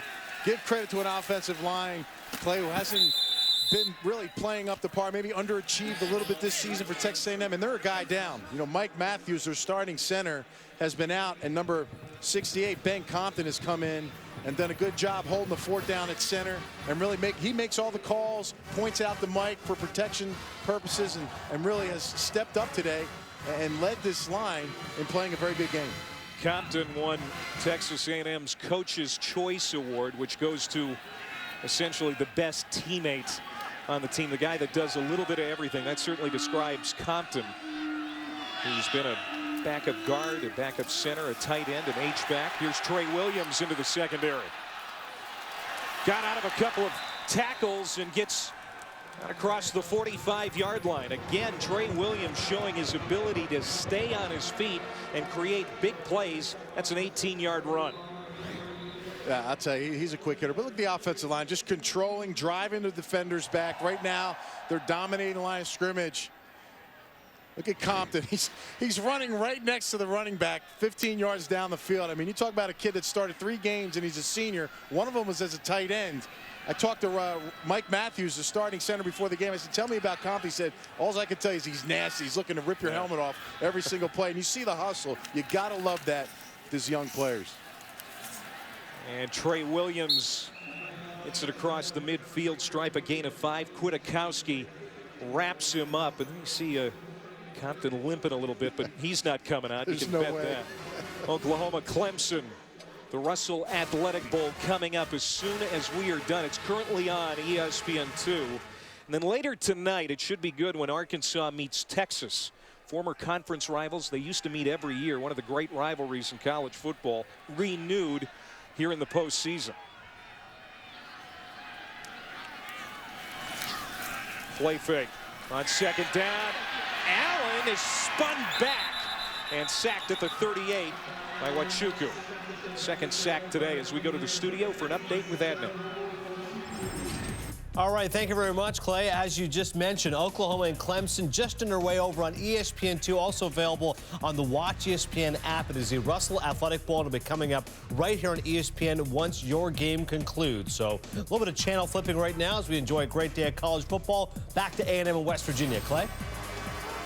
Be a lot of channel flipping here the next couple of weeks.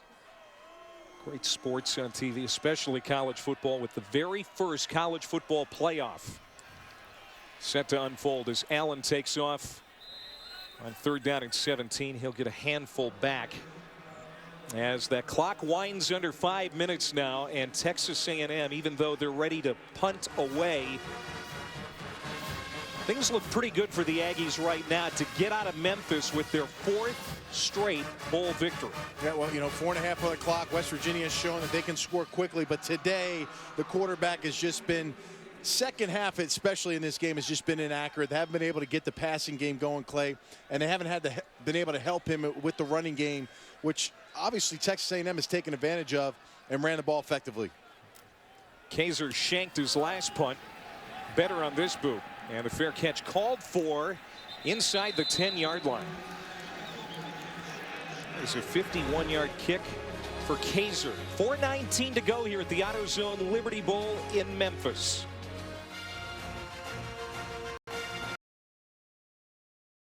Kyle Allen, the true freshman from Scottsdale, Arizona, trying to get his first bowl victory as a starting quarterback, and he's done pretty well today. 5 total touchdowns, 4 passing, 1 rushing. You see thrown out of the pocket, he's been accurate. Seeing the blitz when it comes and finding the open receiver, the back in the open field and the vertical route, hitting his senior Kennedy, and then showing you a little running ability that he hasn't shown all season. And then again, back to Kennedy, a perfect dime to the outside there. He's really had a fantastic game. And he is our Capital One player of the game. The interception that he threw in the first quarter and Dillon took back for the touchdown, that put West Virginia up by 10. A freshman could have gone in the tank. He did not. I think you're right. There's no question. Coming back from adversity, we see it every week in somebody's game. Quarterback makes a mistake and then it compounds to more mistakes. He today has taken advantage of that, shook it off, and had a fantastic game today. And Kevin Sumlin said it many times here in the days leading up to the bowl game that the 2015 season starts right now. It's been a great audition for Allen as Kevin White takes it out of bounds. About the 30-yard line. Let's go to Adnan for an update. Well, Clay, this didn't take long, but that kind of season for the Sooners defense. Facing Clemson, first play of the game will be Cole Stout to Artavis Scott. Make a couple of moves and 65 yards to the house. Russell Athletic Bowl, currently on ESPN 2. It'll be coming up on ESPN once your game's over. Clay? Yeah, we'll see in 3:40. It's going to be a first down for Kevin White as West Virginia has all of its timeouts remaining, but the clock is not on their side right now. Howard really played well in the first half. It's just the second half has not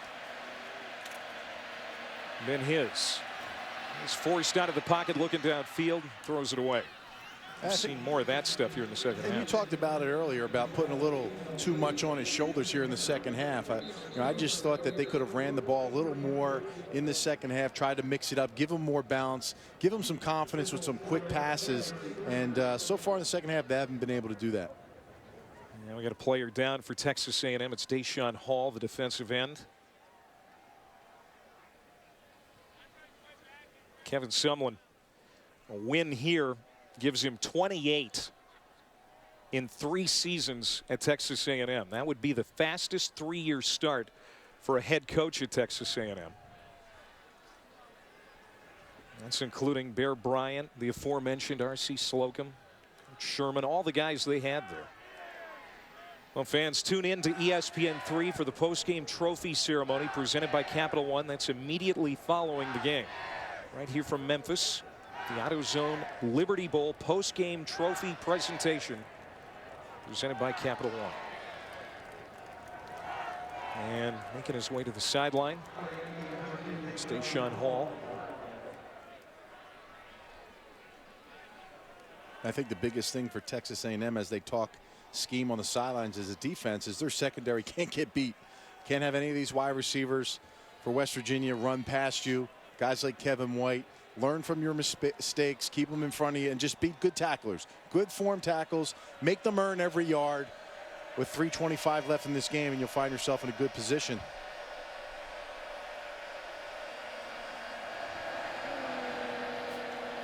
From the 43, thrown incomplete. White couldn't haul it in. Vontae Harris is there in the secondary, so now 3rd down and 10 for West Virginia. And that's a ball, Kevin White, even though it's a little behind him in high, that's balls that he's been able to catch this year that made him great. Skylar Howard, they need this one. And nearly intercepted.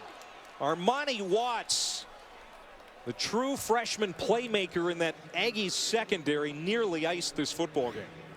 I'll tell you, this kid's going to be special. We talked about a lot of young players.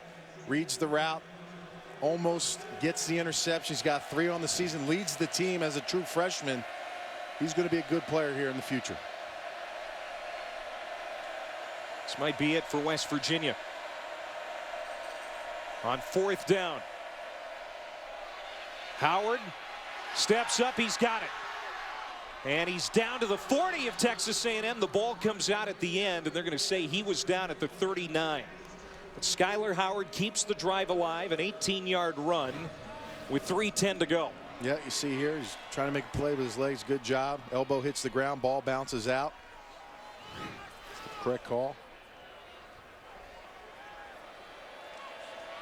Sophomore from Fort Worth, Texas. That'll lead West Virginia back with little time to do it in.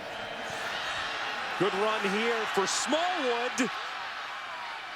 Inside the 10, down to the 4-yard line. What a run for Wendell Smallwood. Give him 35, 1st down and goal to go for West Virginia. There's plenty of time in this game, and Smallwood does a nice job mixing this run play. Good blocking up front. Would have liked to have gotten out of bounds to stop the clock, but still, they have 3 timeouts, folks. They can get a quick score without burning one. They're going to get a chance in this ball game. And now Otaro Alaka, freshman linebacker out of Houston, is shaken up for Texas A&M. And they just haven't had luck this year with their linebackers. You know, linebacker Josh Walker, freshman, out this year. A.J. Hilliard, a sophomore, out this year. The depth hasn't been there, and it showed. And right now, Alaka, he's been banged up off and on throughout the season. And it's tough. When you're getting run on, it's usually because you're front 4 and your linebackers. And with those injuries, it's tough for an interim defensive coordinator like Mark Hagan, or any coordinator for that nature, to go out there and get a solid defensive production from his players. And Alaka's making his way off. Again, as soon as we're done here in Memphis, Oklahoma and number 17 Clemson in the Russell Athletic Bowl. It's an early lead for the Tigers. We got hot on the stretch in the regular season. It's right now on ESPN2. It'll be here on ESPN as soon as we wrap this one up. But West Virginia's knocking on the door with 2:44 to go, down 15 points. They have scored just 3 since halftime. Howard rolling out. Caught. Touchdown, Mountaineers. Elijah Wellman, the redshirt freshman tight end. A 4-yard touchdown catch, and the Mountaineers are alive. They run a little naked route here. The fullback out of the backfield. Tight end runs a corner route. He's able to skid over the line of scrimmage there. The goal line, score a touchdown. They make this kick with 3 timeouts, Clay. 1 possession game. Elijah Wellman hardly getting any touches during the regular season, with a big touchdown here late in the bowl game. And they want to look at this one more time to make sure that Wellman indeed crossed the line. Under further review. So this is under further review. Let's see this one more time. This will be a tough angle here just to see where the ball is, location of the end zone line. Looks like his body. Looks like his body hit the pylon. Yep. Again, where is the ball? Riley Johnson from the ACC is our booth official here today, helping us out on the broadcast. And Riley, what do you see on this play? Well, in that play, you can see the line judge in perfect position to rule on the play. What the replay is looking for, indisputable video evidence to show that it wasn't a score. So the ruling on the field is a score, and they're going to stay with that unless they have indisputable video evidence to overturn that. Yep. And our replay official is Dennis Redding. Here's the call. After further review, the ruling on the field stands. Touchdown.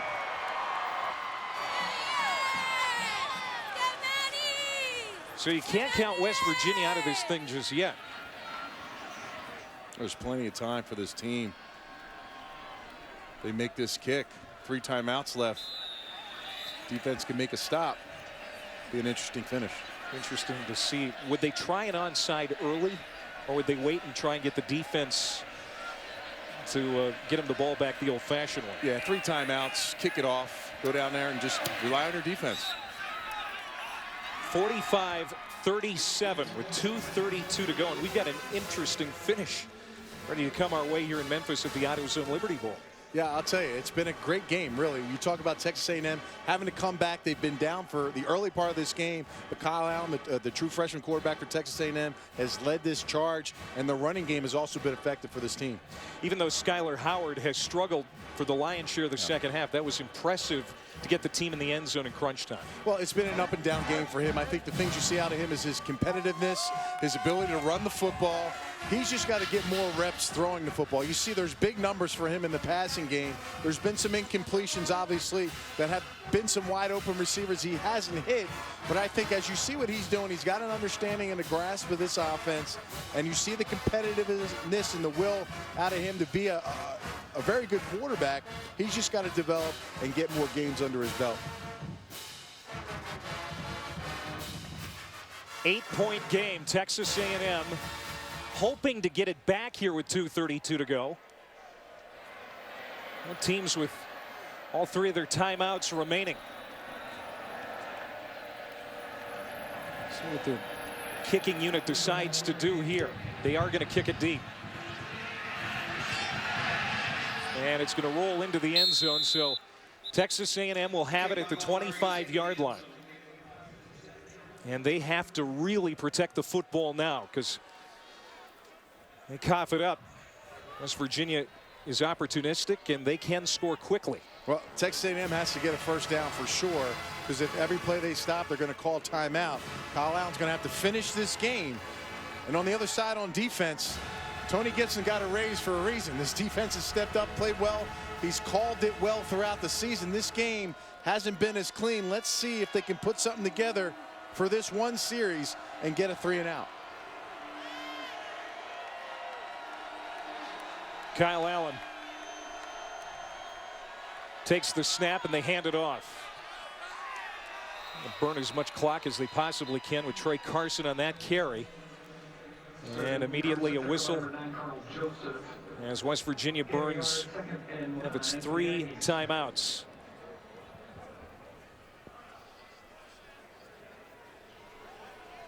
Dana Holgerson, third bowl game with West Virginia's head coach. Doesn't seem that it's been that long since the Mountaineers beat Clemson in the 2011 Orange Bowl. Remember that route? 70-33. And here it's been an uphill battle in the second half against Texas A&M. Kevin Sumlin trying to get school record 4th bowl victory for the Aggies.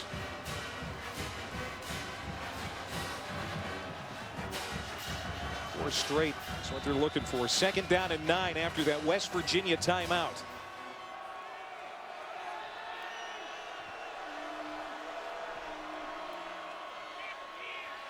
Carson. It's it up to the 30 and down at about the 31-yard line. And another quick timeout called by West Virginia. 1 remaining. Well, the college football playoff kicks off New Year's Day with back-to-back semifinal games. Number 2 Oregon, number 3 Florida State at 5 Eastern in the Rose Bowl game presented by Northwestern Mutual. Then at 8:30 Eastern, number 1 Alabama, number 4 Ohio State in the All-State Sugar Bowl, all on ESPN. Saban and Urban Meyer, of course, they used to butt heads in the SEC when Urban was leading the Gators. What's your feel for how this thing is going to play out when all said and done? Well, you know, you look at the quarterback situation for Ohio State, what they've been able to do, going through 3 quarterbacks, still being able to pull out wins. I just think right now Alabama has a little too much on offense and defense. But, you know, listen, Ohio State, rightfully so, deserves to be in that football game, and I think it'll be close.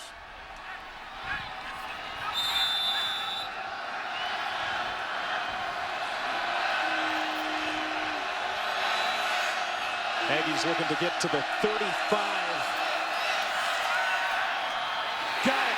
First down, Malcolm Kennedy. The true freshman goes to the sure-handed senior for that critical pickup. Yeah, it's man-to-man across, and they left space for Malcolm Kennedy here. And listen, talk about making a big play, defining moments in your career. That's a tough catch, folks. Don't take any catch or any ball for granted. That senior right there, Kennedy, showing you the reason why he was the leader of this receiving corps. And these young guys around him, Seals Jones, Reynolds, Noyle, these guys can learn right from there, closing the deal and getting that first down. Yeah, the only senior receiver that unit, with the exception of him, returns next season. So another strength for Texas A&M in 2015. That receiving corps as Carson carries for 2. The clock running, and West Virginia will call another timeout, and their last timeout of the game.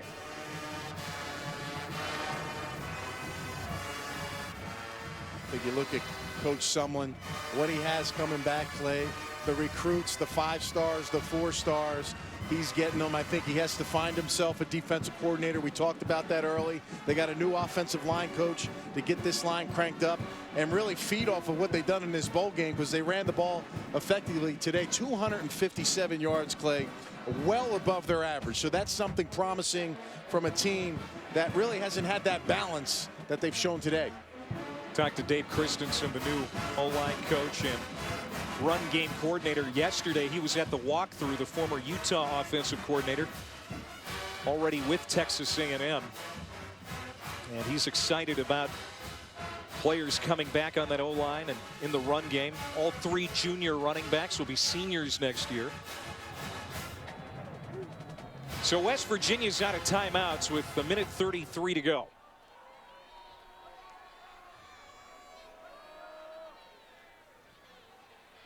That's Carson. And the Mountaineers can't stop the clock. And now again, tempers flaring. It's been that kind of game, and we've seen it get chippy to the point of embarrassment on that A&M sideline already today. And you look at West Virginia, you know, you look at a defense that's going to have everybody back except Riddick. Clay, that's something you can build on. Spinner First are going to have a senior-led defense next year. Now it's the offense's turn that has to grow up quickly. They're losing some big play wide receivers, White, Alford. You're losing your quarterback. Skylar Howard looks to potentially be the guy. But they're going to have new players step up and state their claim and continue this offense to be strong. 4th down coming up. As the clock rolls, under 40 seconds, post-game trophy ceremony presented by Capital One immediately following the game on ESPN 3.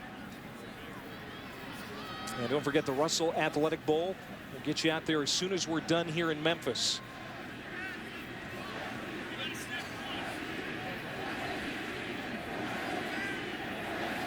It's been a great year, buddy, me and you.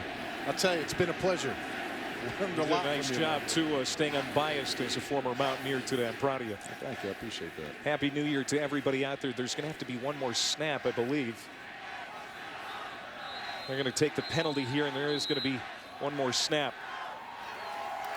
The Texas A&M is going to win its 4th straight bowl game. Timeout. Texas A&M. That's their first charge timeout of the half. 30-second timeout. Reset the clock to 3 seconds. 3 seconds. So no flag. They got the timeout. I'll put 3 seconds back on the clock, and there will be one more play. And Kevin Sumlin, so many times again this past couple of weeks, talking about the importance of finishing strong here, even though there have been some ups and downs this year. 2015 started today for Texas A&M, and he has to feel good about getting the program's 8th win here in 2014, his 28th win as head coach of the program, a new facility essentially at Kyle Field with all the improvements at that stadium, good recruiting class, and a quarterback in Kyle Allen who may put a good foot forward into winning that job for next year. Yeah, I mean, he talked about the maturity level, just getting these guys to understand what it takes to win and finish. Today they finished the game in great fashion. And that's going to do it as Allen sprints back. It's a 45-37 win for Texas A&M. They're the AutoZone Liberty Bowl champions for 2014. For Don Davenport, Anthony Beck, Clay Matvick. Next on ESPN, more Bowl Mania. The Russell Athletic Bowl, Oklahoma. Number 17, Clemson. So long from Memphis.